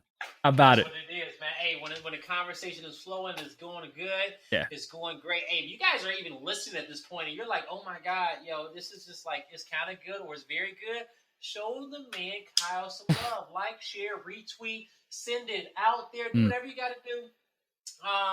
And just, spread the word. And he did an episode on Drix before this one that was hot, okay? yeah. So go share them both. And we got to show love to our content creators out there because that's what it's all about, right? Oh, And especially when we talk about growing the Gears of War scene. I've been so passionate about just trying to grow this scene for years. I've been here since I was 16. mm, I just turned 30, mm. okay? So I've seen Gears have some high points and some low points, and I've seen us come back and just go in this cycle over and over. And this community has so much love and so much heart. But what kills me the most is that I feel like sometimes the entire esports world don't see the fullness of it, right? The fullness of that love, and I wish they, and I wish they did. And you know what? I will say that it has gotten so much better over the years. But as the community gets to a point, the game has to progress with it too, as well, right? And those two go hand in hand together. And sometimes the community could be on an uphill trend, but then the game takes a step back. You get this kind Yeah. of this jarring energy there, and but I feel like we've got a chance to experience that, especially with the launch of Gears 5, Yep. and now that has started to settle down, right? You got a lot of Facts. great things happening with the game and the updates that's out, and that's progressing forward. And I just hope that that those changes are enough to, one, make all the players happy who are playing. Two, Mm. it's all about just having fun with your friends and having great experiences. That's what gaming is about, right? And games have to be fun to do that. And then three, showcase it on highest competitive level, and people enjoy watching it, right? Yeah. Because it's all about the fans, and the ones that's playing, the ones that's watching. So Oh, hopefully it gets there. I feel like with the people who have it now, that they are doing a phenomenal job. Jim Bob, Jote, Strain, the gang, all of them, people designing maps, doing weapon tuning, and Michael and Dina and all those guys, who's just been working that hard. So I'm just happy for them for what they're doing in the game there. So we'll see where it ends up, right? yeah. And then yeah. So Yeah, man. hopefully, I tell you, it's because it's and so that's what me and Drix connected over. It was like Gears needs content. You know what I mean? It's like yeah. it needs content. It, just like a lot of games, man. It's like even when it's struggling, content was still being put out. Like I give the example, like especially when Call of Duty hit a rough patch. You know what I mean? When it you had all the jetpacks, you had all the Mm-hmm. running on walls. It was like you look at the Men of Optic. At the time, it's like that's what carried Call of Duty through that rough time. You know what I mean? Gears at its best moments, right, is when you were in that community and all y'all was doing was just like playing customs every day, playing Mhm. customs, playing scrims, Mhm. playing a few matches, and just going through those whole motions and just custom wingman games, just having fun, shooting around the King of the Hill with your homies, and you get to play against some of the best and just honing your skills, right? Yeah. That Yeah. shit got me addicted. But sometimes there are I feel like we need more people, because like when we played custom lobbies the other day, we had a blast, Oh, right? I had so much. I didn't want that shit to end, man. Yo, bro, we Yeah. had such a good time playing just 4v4, the new tuning, playing some King of the Hill, all the maps, Yeah. and being in that Discord and calling out. Because I tell y'all, Gears of War is so much different when you have a team of 4 people actively working together Yeah. to win the game, right?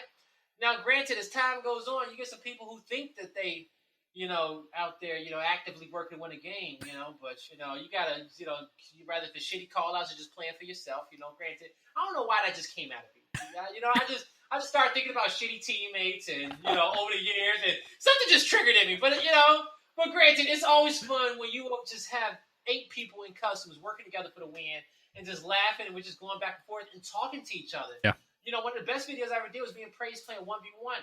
And granted, it was an intense match. We had a few drinks in our system, but that was like we both came up in that years where we were talking shit to each other. We were playing in that fight, and granted, it's online. It should be easier online. We're both on the other end of the mic, right? Yeah. I know these words can cut, but they shouldn't cut that much.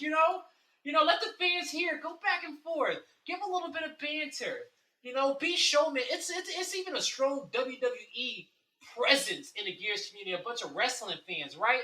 Mm-hmm. And even, I never got into wrestling because of, just how fake the shit is, right?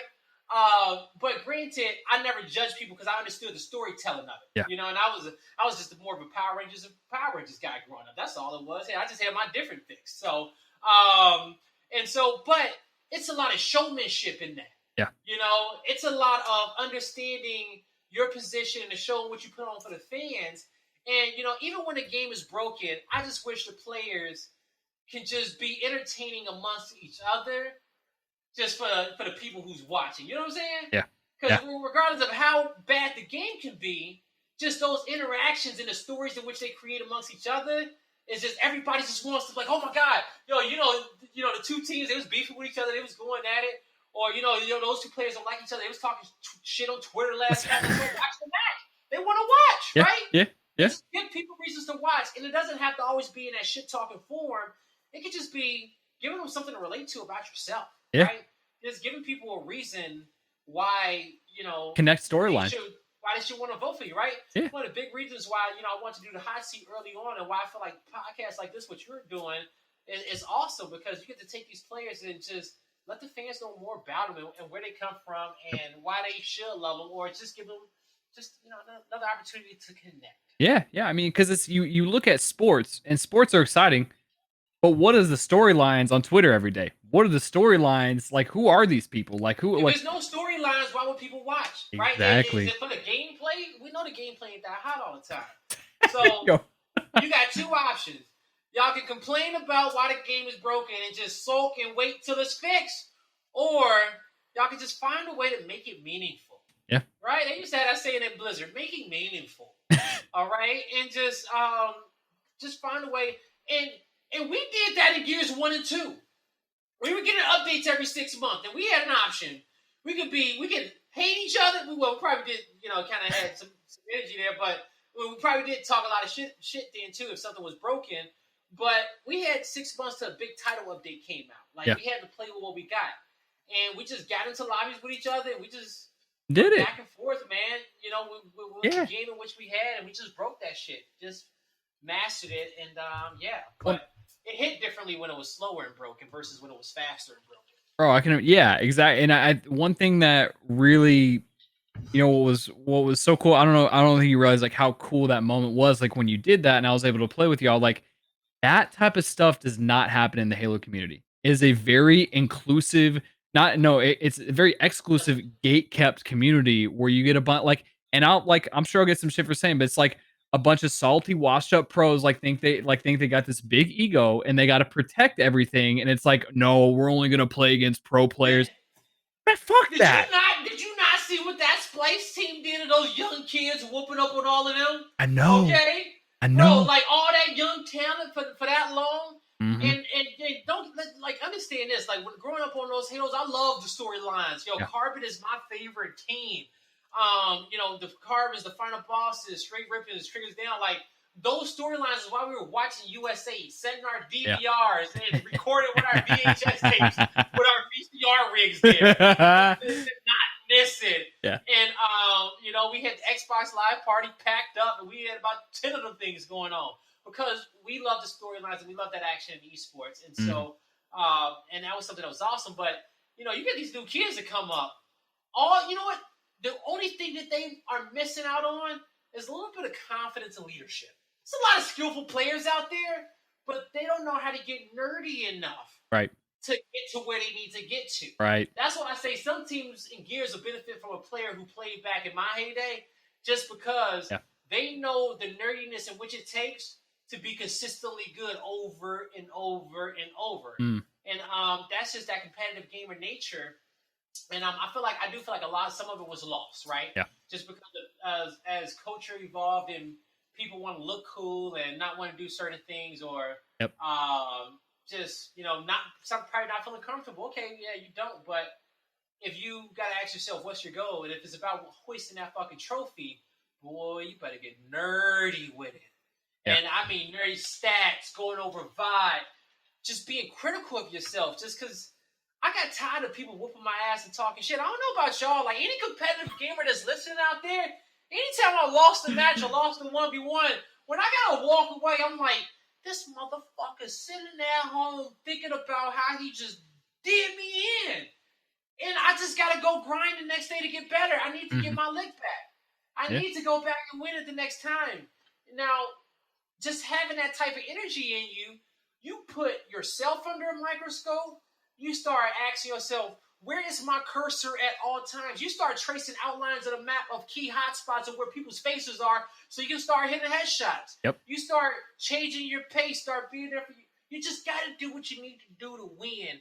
And sometimes that leads you to just being more innovative, but it's just about not wanting to lose. It's a passion about. Ninja was tweeting about this shit. It was like, yeah. You get like, don't be mad at me for getting mad for losing. Yeah. Y'all ever seen me play Apex years? I take an L. I'm a little bit mad, but I need to be mad in that moment. That's right. Don't be mad at me for being mad, okay? Like I took an L. I wanted to win. I had it planned out in my head. It didn't work out. So let me just sulk a little bit, but then I come back and I know I gotta make my adjustments and get better. Well, one thing, man, that our generation's got over this one is that we know how to take an L. That's what this generation does not understand how to do. Like participation trophies, 8th place trophies, 6th place trophies. Like, no, first through 3 get trophies. Like, I'm not like I'm all about progressive and like being new. And, well, Kyle, you got to learn how to take an L in silence first. Mm. Okay. Because, in this generation, everything's in front of social media and everybody's watching, and you don't want people to see your failures. But at the same time, you got to learn how to take that L in peace. And at the end of the day, we all need to be living our truth, no matter how embarrassed you may feel about that or what that may entail. At the end of the day, you need to accept what your past was and be truthful with it and be honest about it, because you never know who may relate to that. Who needs to hear you say, I went through some shit. Okay, I had these demons in my life, and this is how I fought my way through that. Okay, yeah. And somebody out there needs to hear it. Now, granted,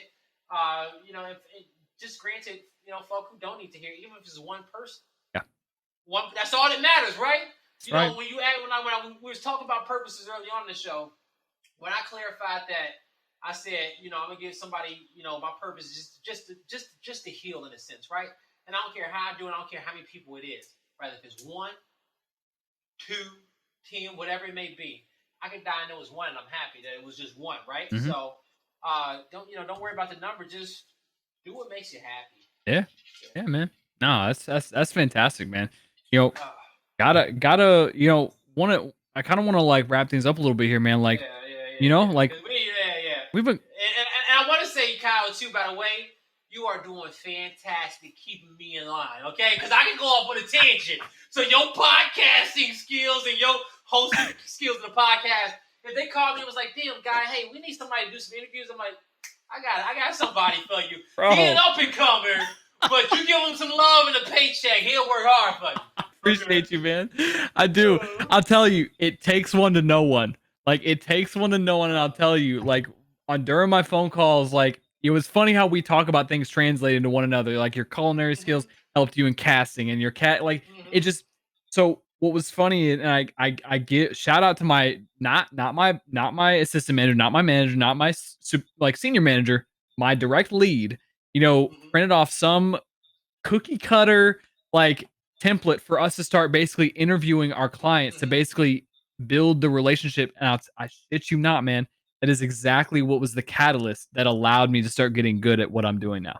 Like that stupid little template that he probably was just like, you know what, man, like I just got to give him something. You know what I mean? Like because at the end of the day, it's all about like any dream in which you have, any passion or any something new that you're pursuing, the hardest part is starting because we feel that there is a perfect foundation which we need to start on, and we don't want to start until the stars are aligned Fucking and facts, where it dude. needs to be, and we will put it off to that, right?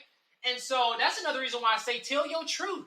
Because in your truth, in your word, in your tone, the tone that can only come from speaking truth, somebody can get the solid foundation from that to be like, you know what, I needed to hear that so I can build off that and get to where I need to next, right? Exactly. Now for your podcast, that was the foundation of that little bit of script, okay? Yeah. And you know, and I can translate that even to gears because I remember on some of the early days of me coming up with strategy.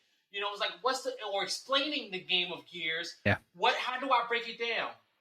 The initial, the position, Mm-hmm. first blood, the numbers, the power weapon. Like it's a process. But once you understand the order of objectives on the map, and I can speak of from a caster or a player. Once you get that, then you can do whatever the fuck you want with it. You can once you get that, you can, just put your own flavor onto it, break it down again, recreate it, but then you can re-innovate it. We stole every good strat we came across in scrims and took it for our own. And that's how we learned, one, how to beat it, because I know for me, I was like, all right, copy what they did. Okay, we all got here at the same pace. Here's the gap. That guy's slow. We can cut here, catch an extra second or two to take a 2v1 and win, right? Yeah. Or you made it better. Okay? Yeah. You learned the gap in it or you made it better. But, hell, J. Cole had a lyric. He said, yeah, I imitated y'all and I got better from it. Yeah, I did it and I made it my own. Okay? That's right. And sometimes that's what you got to do. Yeah. Just get the foundation started. Just get started. Take the first shot. I got a news alert for you. It's going to fail. It's a high percentage chance. Yeah. Letting you know it could fail. I don't want your heart to be broken when y'all do it. It's some recipes out there where I get it. I'm like, all right, I'm gonna do it. I'm gonna try to hit it perfect the first time, and I fail, right? Yep. Oh. And I just kept failing at it. Well, I didn't just keep. I will fail on the first time, get better the second and third, right? But I learned that even the first time I attempt something, because recipes in culinary world, yeah, and baking is one thing. And just food, they're guidelines. Okay, you can kind of finesse them a little bit, right? And you learn that as long as you just make it with confidence, make it with love, do what you learn, go off the field. As time goes on, sight, smell, all of this shit become indicators. You get a timer in your head and shit, and you can become, you get skills. Yeah, right? I say it like, you appear like, yeah, just like that, Blaze, right? But I'm telling you, like, because, like, the shit I talk, like, when I like load into a map, it's like, there's things that I do that is just so automatic from just years and years and years of grinding the game. Don't get me started about little tidbits and just gaming things that have taught me. Now I feel like that's a good topic, right? I know it's like, I don't know Kyle, what's the timer on the podcast right now? What we at? Hey, man, we're about an hour and a half. Hour and a half? That's it? That's it. Oh, shit, I at least thought 2 hours, max. So, y'all strap the fuck in. I hope you're watching this in your car. Again, this is a 2-part series. Hell. But okay, as a gamer, right? And I'm going to say this as a comp gamer, what I do, and every comp gamer could be different. But I say this for somebody who's listening and want to get better. You have to always be actively trying to win your match, right? Especially if you're a competitor. Why wouldn't you be? You're competing. Compete. Focus. Compete. You gotta learn, and that's where gaming can teach you to just, okay, this is 5 minutes. Let me take 2 minutes for the fucking round to focus before the halftime. Let me take 10 minutes on the map to just focus into it. And then, and you go into this process of competing. And you go, oh my God, hold on, I'm not fucking losing that thought. God damn it, Kyle. Pull me back in. Little tidbits in competing. Like, thank you. Yeah. So as you're progressively getting better, okay? For me personally, I am going to the same spot every time. I'm paying attention to the timings in which players come around me. When you pay attention to those timings, you find patterns to find gaps on how you're going to best your opponent in 1v1. Rather, if it's getting a little extra damage in with a nade or setting up your shot with a pre-fire. And some of you guys know, I love sniping a lot, but one thing in Gears, the only reason why I'm so good on sniping and I even love canals as much as I do, because they are key locations on the map, sight lines, positions that never change where people's heads are when they're roadie running, they're sliding, and they're bouncing, right? You keep your sniper there, either the shot's you're gonna shoot two ways. The shots are gonna come to the headshots are gonna come to you, or you're gonna bring your cursor to the shots. Okay? One of the two. They're different situations, but there are patterns along every match in which you can find yourself an advantage. First shot, you always want to shoot first, unless some situations your opponent don't see you. A little trigger discipline can get you maybe more than one kill. But if you shoot first, you should win the fight. Now, sometimes you get cut off guard. Well, that's where little movements, Gandhi hops, strong side hops, whatever they may be, where you're just bouncing up and down, just trying to dodge. Whatever the game allows you to evade and be evasive on shots, use that to dodge them. But the thing is that you just got to learn from every death, right? And and that's how you sum it up. You learn from every death. Talk to the teammates about, why did you die? Why did I die? What can we have did different? You have those conversations enough, everything else happens naturally, but it just comes with you finding the right group of people to be able to get better with, because you can only get so far alone. Yeah. You can only get so far by yourself without having the right teammate or the right friend next to you in order to bounce energy off of, because at the end of the day, steel sharpens steel if you did not know. And y'all might as well get sharp together. Bam. Telling you, man, preach. Yeah. I love when you ask me questions, Kyle. Nobody asks me questions. This is my mic tonight. I get to hog it all. Yo, keep going for it, man. Yeah, because man, matchmaking is fun. Like, don't get me wrong. There's a lot, like, when I love joining a lobby with a bunch of bots, it's a lot of fun. Don't get like it. There's times to do it, but I'll tell you, I never got better by playing in bot lobbies. I never got better by playing with people that are worse than me. I got better from getting my shit put Gotta get your ass kicked one time. Yeah. And I was just so stubborn. I had so much pride where I got my ass kicked and I was like, oh, hell no. Okay, hold up. Let me run it back. That's right. Load it up again. Then the next thing you know, it got to the point where the homie text was like, yo, you coming out to shoot? I'm like, no, I'm shooting inside tonight. Okay? You know what I'm saying? Like, forget playing basketball. I'm shooting inside tonight. All right? Hell. And you start getting really passionate about just being the best. And those gamers go far. Yeah. Those gamers go far. Well, yeah, and I love what you touched on, man. Like having, like, you mentioned, there's a line you said, like, use what the game gives you, and I think that's what separates the pro players from the non-pro players, and even the pro players from the amateur players. Because you look at people, and only because they're from Halo and they transition to COD, and so because I know that world the best. You look at players like Shotzi and Frosty, like, those two dudes changed the game of Halo. Like, I'm a big fan of Frosty. Frosty. I love Frosty, man. They were doing shit. They were the hipsters of Halo, man. They were doing shit before it was cool. Like, they were exploiting everything they could in the map. Like, Frosty was getting places that no one had ever dreamed of. The shots that he was hitting. Imagine a day when he thought about this shit, was like, you know what? Right. Let me try to get a different height advantage and be innovative here. Bro. Using his scrim time wisely, being present in the moment, in the scrim, focusing, and as he's trading shots with his opponent in a heat of the moment, he's like, I got an idea. I'm about to win the game for my team. That's and right. There's only a few gangsters out there on the sticks or on the mouse and keyboard, whatever you're using, who got the audacity, the tenacity, and the presence of mind in that moment, no matter what pressure it is, to go above and beyond and make the fucking play. Bro, I'll tell you, if you have not watched Frosty's 17-minute so it was 17-minute montage, all tournament footage. All. Those are the best.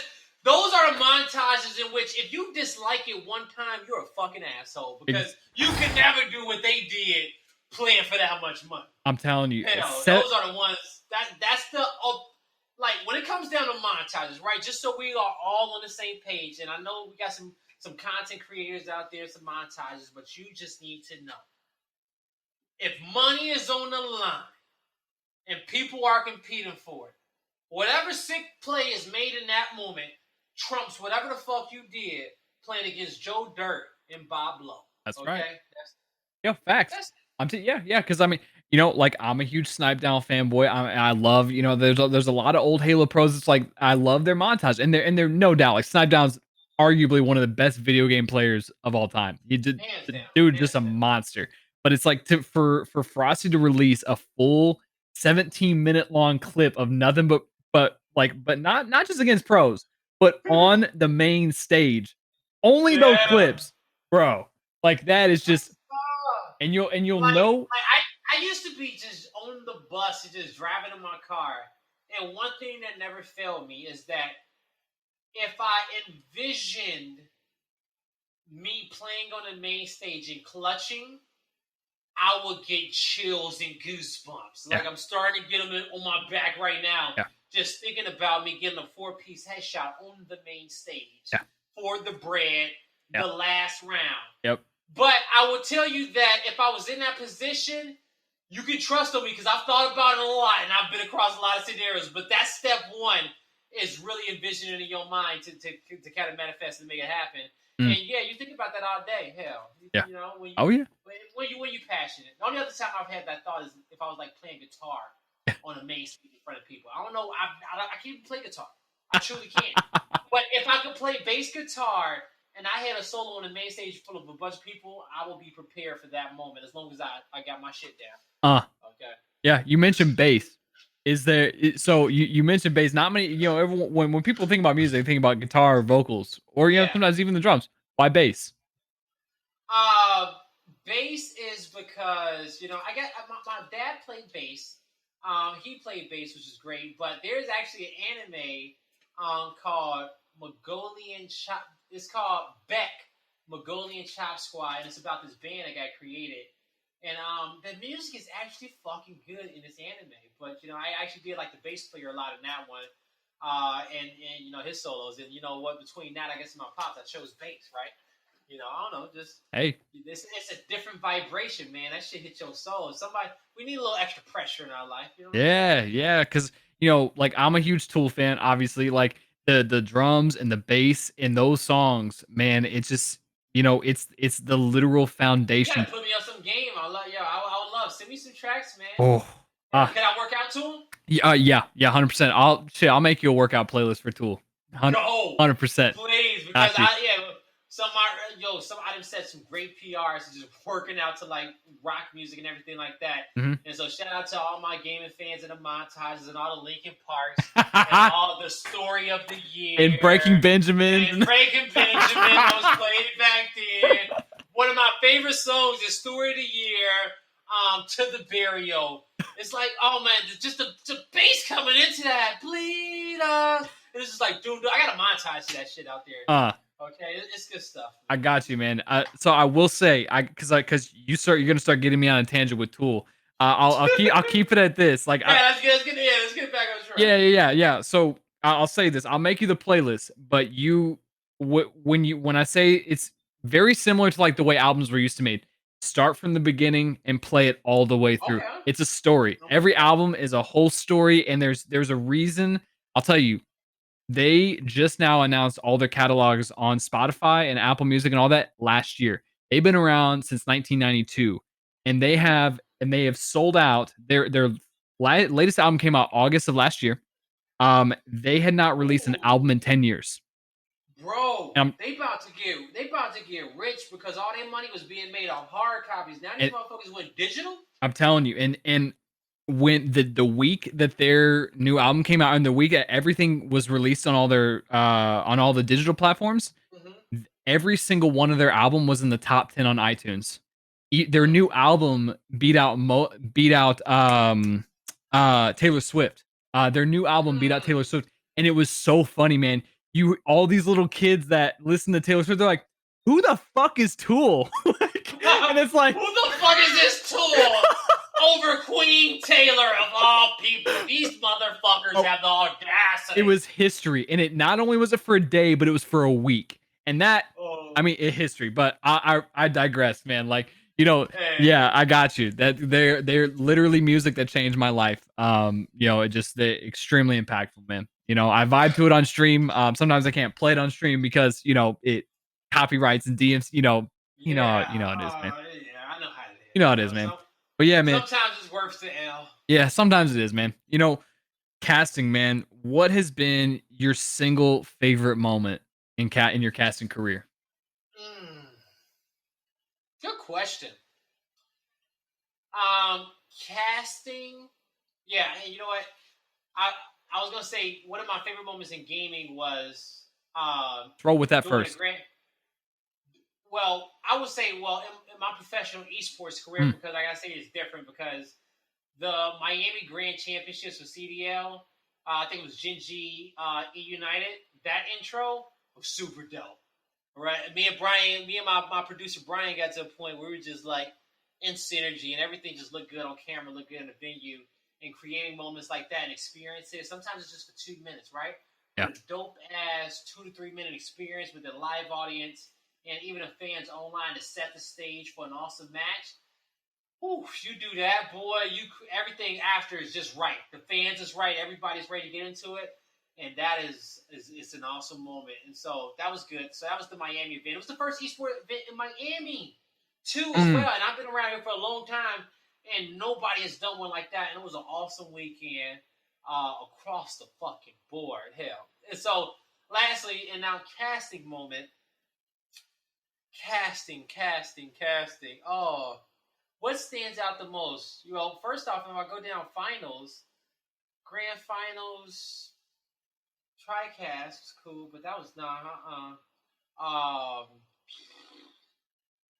Ooh. Mm-hmm-mm. Mexico? Did I ever do a Mexico in Benton? Yeah, I lost my voice that damn event. Shit. The only one we went to. Yeah. Oh man. God. Stumped the 3 ever so years mighty Blaze. later. Yeah, I am because like the thing is about it, you guys, is that like I've had a lot of great events where I've casted, and we've had some great tournaments, some great turnouts. But if I had to go into one, I guess watching, I love the opt to come back from losers bracket in Mexico. Mm, That was the second. I think it was the second or third Mexico. Casting that one was awesome. yeah. I'm trying to think. I think it was Golden Boy that I did that I event with, love actually. Golden Boy. That Golden Boy was awesome, right? yeah. But I feel like some of my better casting moments have came with band. I just don't know which one it is because it's been so many, Yeah. right? Then when I think about if it's not band, then Fallout. Me and Fallout, I've had finals of both of them that was great. But as far as like the match in which I was watching and that storyline and the action, that comeback from Gnome was really fun to be a part of and to cast. Yeah, Yeah. that was a good one. Yeah. And when was that? That was the second Mexico City event. I think it was Optic versus Reciprocity in the finals, or yeah, and I think Reciprocity came in from the winner's side. That was 2018. 2018. 2018 at the beginning of the year, in 2018, I think. And yeah, man, that was a fun one. Hell, they came in from losers bracket and they just shit on the first two maps and they just took it away at last. It was like, wow, these guys can do anything, man. I've seen some dominant Gears of War team, but that dynasty was so fun to watch. Hell, so fucking fun to the point where like watching this shit, like I got good at foreseeing wins and predicting wins and just really analyzing these games. I watched them so much where I got to a point where I just knew they were gonna win everything, Yeah. and trying to make some shit sound exciting when you know that these dudes are about to whoop everybody's ass, and nobody has came close to the nerdiness in which they did, because that's the word we're using tonight. Yeah. Okay, it's I picked up on it.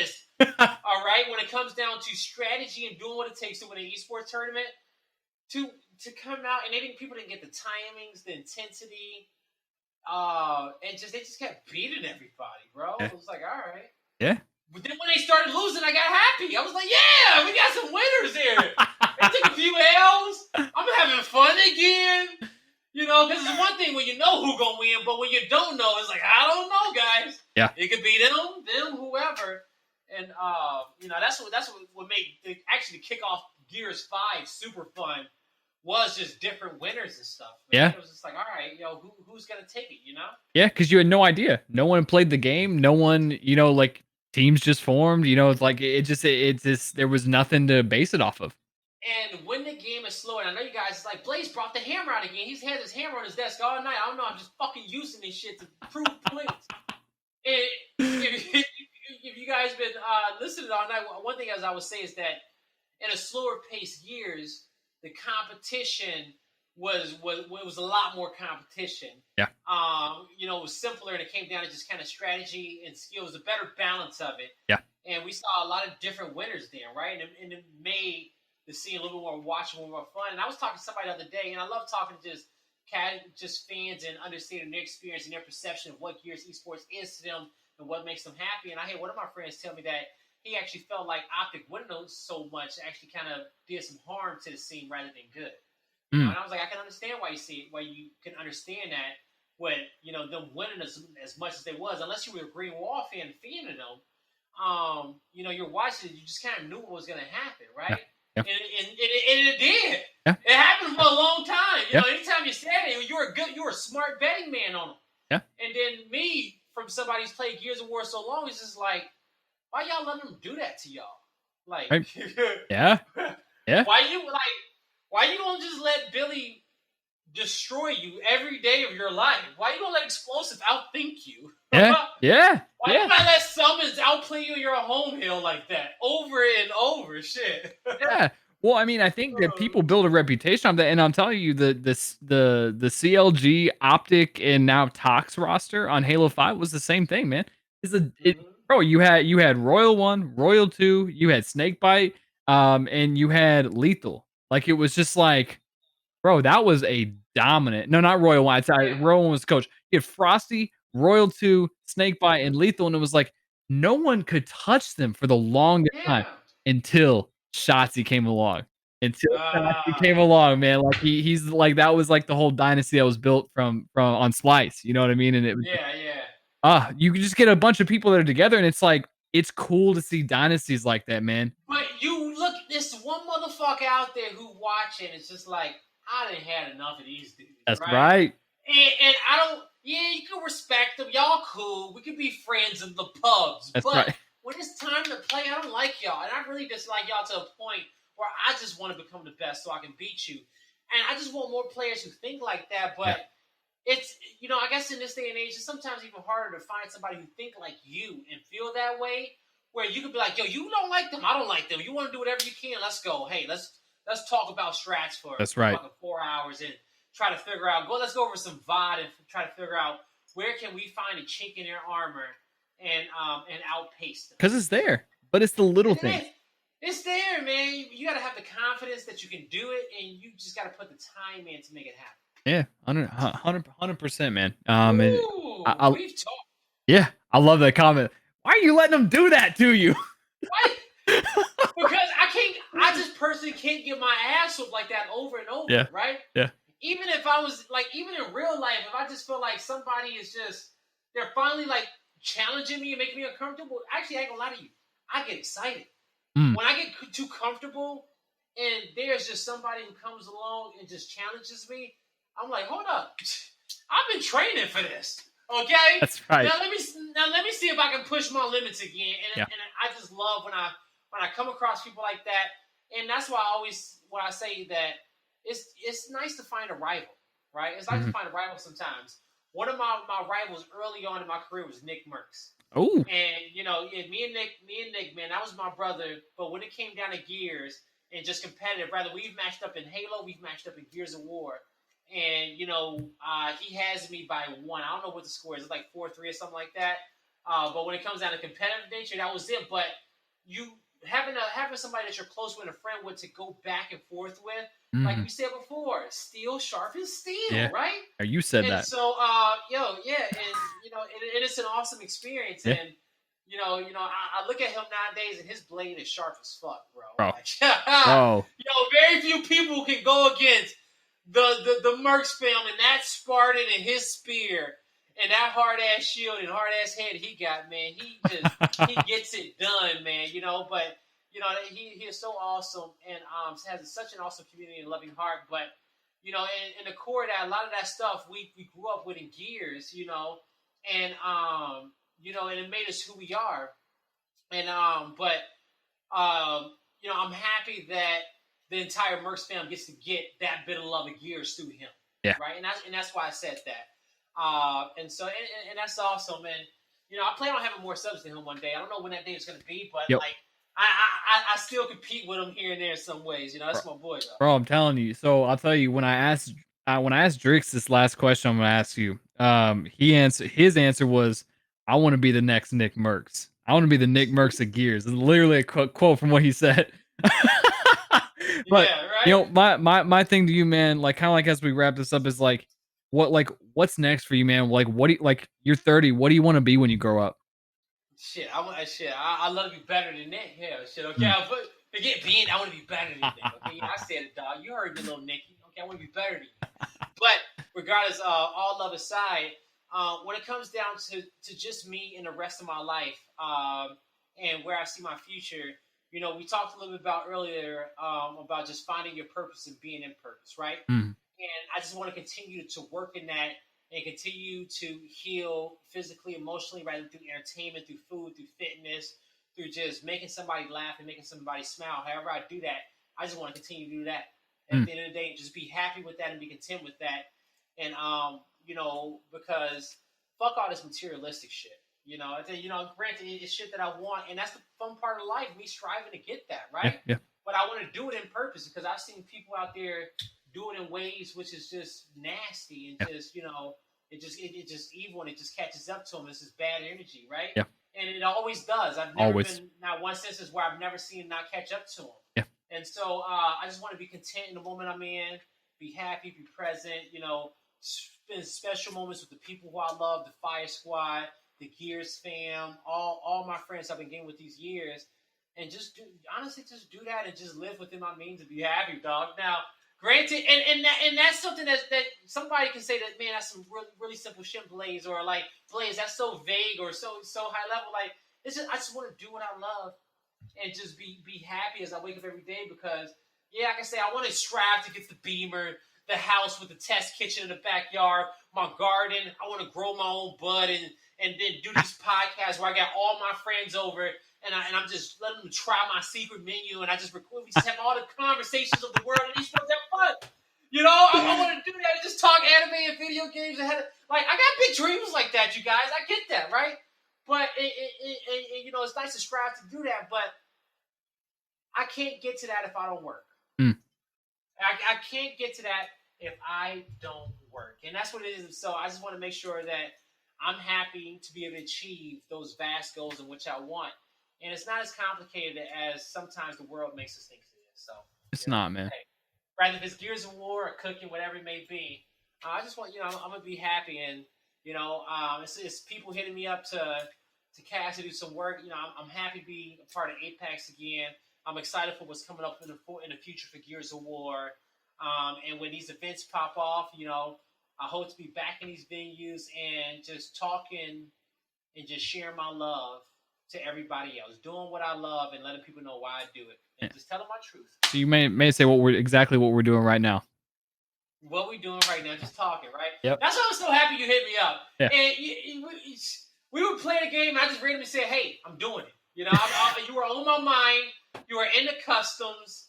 I didn't reach your DM yet, and I walked away for a second. And I thought about you, and I said, "Oh my God, it was a DM that I had to respond to, and you happened to be in my game at that time." In those customs we were talking about, and I said, "Hey, let's set it up." Hey, and so bro, and to the people out there nervous about asking people, it's like, bro, like I had not planned on doing that. Like I shot the DM, and it's like part of this gig and part of like the grind is like you're shooting them out and not expecting a response. It's like I never met you. I don't know who you are. Like I've seen you on Gears. It's like you probably got a busy as fuck life, and it's like you just got to like continue to do that. And it's like, but I remember when I saw that custom of it, I'm like, bet. Like anything I got planned is off. Hey, we had a great time, bro. And no lobbies like that is why I love Gears of War. Yep. And we were trying our ass off, bro. Yeah. Like, we Yeah. didn't want to lose. Like, we had some shit talking between games. Like, as the teams are getting picked and we're drafting, you're like, oh, I got last, motherfuckers. I'm about to whoop y'all ass. Like, we had purpose in playing those matches, and Yeah. we played Gears at a different level than which we would have played in the ranked games, and that's So why I had so much fun with that tuning, and I'm excited to see where Gears is going to go in the future, right? And for the people who love it, we just got to do our best at letting people know why we love it and why we're still here. And sometimes, hey, we might even need to take a step back and reconnect with why we do, right? Like, I even had to ask myself, after being a part of this for so long, talking, being a part of the community, casting, playing, sometimes, you can get numb to this shit. You've been here for so long, it becomes a part of your life. And even I have to reconnect to what I love and why I love it. And ultimately, that's me playing some sweaty ass games, man. Making those rotations, making those big plays at the end, coming out with that double kill that the team need, and just getting that headshot at the last moment. I love it, and so that's what we hear about it, and that's what we're doing it. So, and I want to say, I just noticed, and I hadn't noticed it before. You got a fucking Tool T-shirt on. Oh yeah. And we were just gassing it up. Yeah, I didn't realize. I was like, hold up, he got a Tool T-shirt on. That's the band. Bro, this was the last concert that I got to go to was January of this year. I got to see him back to back. So not like back to back days, but like I saw him VIP in San Antonio. It was the only show I've ever done VIP for. 100% worth it. That is an assload of money for a ticket, but you know what? Like that experience. You only live once, bro. Like, you only live once, man. Okay. I got to get y'all money right, save up, so you can just do little shit like this. Bro, I remember I had it. So the founding member of their subscription service, the tickets sold out so fast that the owner of their subscription service didn't even get tickets to that show. It was, bro, I blocked off my calendar. So one thing about Tool is that anytime they release a show, if it's any site but Ticketmaster, the website crashes. It breaks. Ticketmaster is the only one who has the infrastructure. Yeah, that can handle that because it's an onslaught. Like one day it's cool and the next day it's fucked. Like it just I got in and I remember literally I had my finger. I blocked my calendar off at work. I scheduled all my calls around. I blocked out everything, and I had my finger literally over the mouse. And I remember getting into my cart, and I'm like, I did it, and I had to purchase it. And I literally walked back and forth for like 10 minutes. I'm like, okay, it's reserved for 15 minutes. Do I do it? Do I not? Do I do it? Do I not? I'm like, fuck it, I'm doing it. Like, fuck it. Swish. I'm telling you, that was one of the most cool experiences of my entire life, man. It just, like I said, I can have a whole episode talking about my love for Tool. We're gonna, I'll make you that playlist, man. We're gonna wrap it up man. Let's go. I'm gonna hit a PR on that one, man. But hey, Kyle, it has been awesome talking to you because it is 12 just after midnight for me. Yeah. And I know it's about 2 a.m. for you. But at the end of the day, I'm happy that we were able to kind of do this conversation and do no restraints. Yeah. And we didn't even have anything after it because we got to just chop it up. Yeah. Like that's one thing I love about even doing all this on camera stuff is when I get to do interviews and just talk to people and learn just a little something about them and just go back and forth on conversation and just be in a moment there. And this has been all super fun. And hey, you guys at home, I hope y'all enjoyed it as well, man. Because I was sitting back here popping my Tito's and my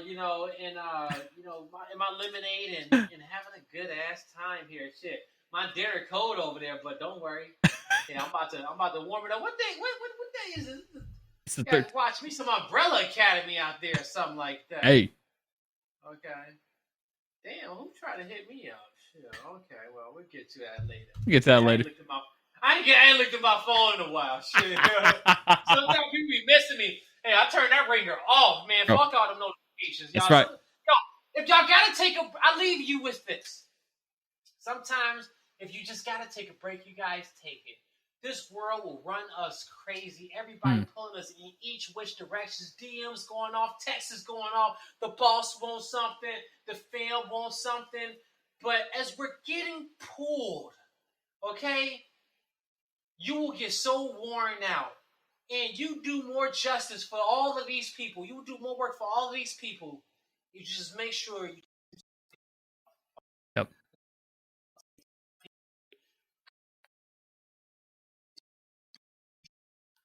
Mm,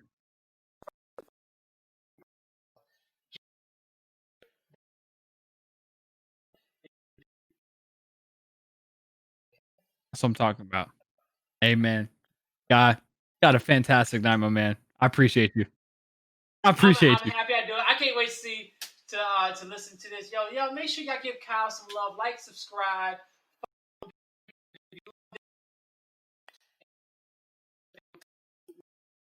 in the comments.